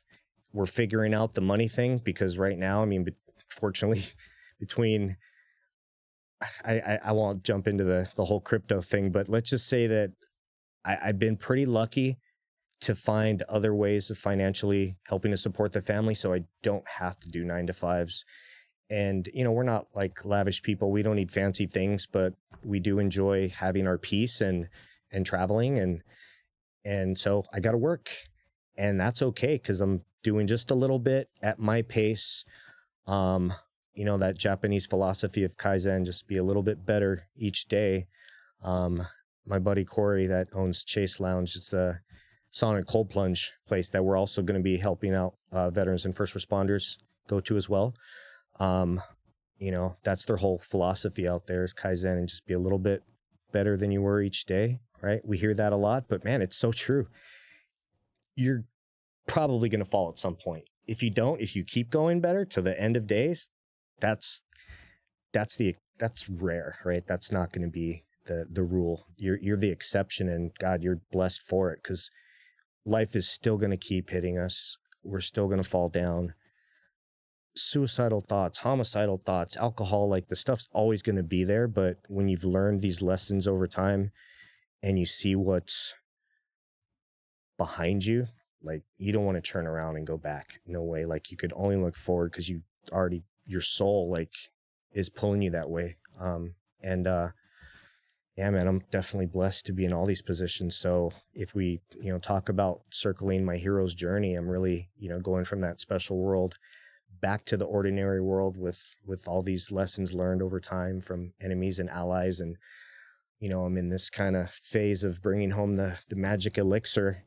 And to top off the story, what's pretty cool is with the hero's journey, we talk about them leaving where they grew up and traveling all over and coming back. And man, I never was going to go back to the Inland Empire. But here I am. Like after all these lessons learned, like, well, you're Inland Empire South. Inland Empire South, yeah. We'll talk about the difference there. But you know what though? If somebody told me like, hey man, come up to Rialto and San Bernardino and talk to some high school kids or some dudes in, back in county jail or whatever, like I wouldn't hesitate. I'd go back there because people have to hear these stories. And I've already just go make it happen. Kept enough locked in for too long. So, being encouraged by enough people to share has really been a blessing. So, well, I appreciate you sharing your story, and I wish you all the best going forward. Thanks for spending your time with me. All right. Thank you so much for having me, Paul. Appreciate it. As always, thank you for listening or watching the episode. If you have any comments or questions, feel free to reach out on social media or send me an email. The links are all in the show notes. I'd love to hear from you. Also, if you're not already, please follow the podcast on whatever platform you get your podcasts. You can also subscribe on YouTube. And if you would, please leave me a rating. Ratings do 2 things. You can tell me what I need to fix or improve, and the more ratings also gets the podcast recommended to more people.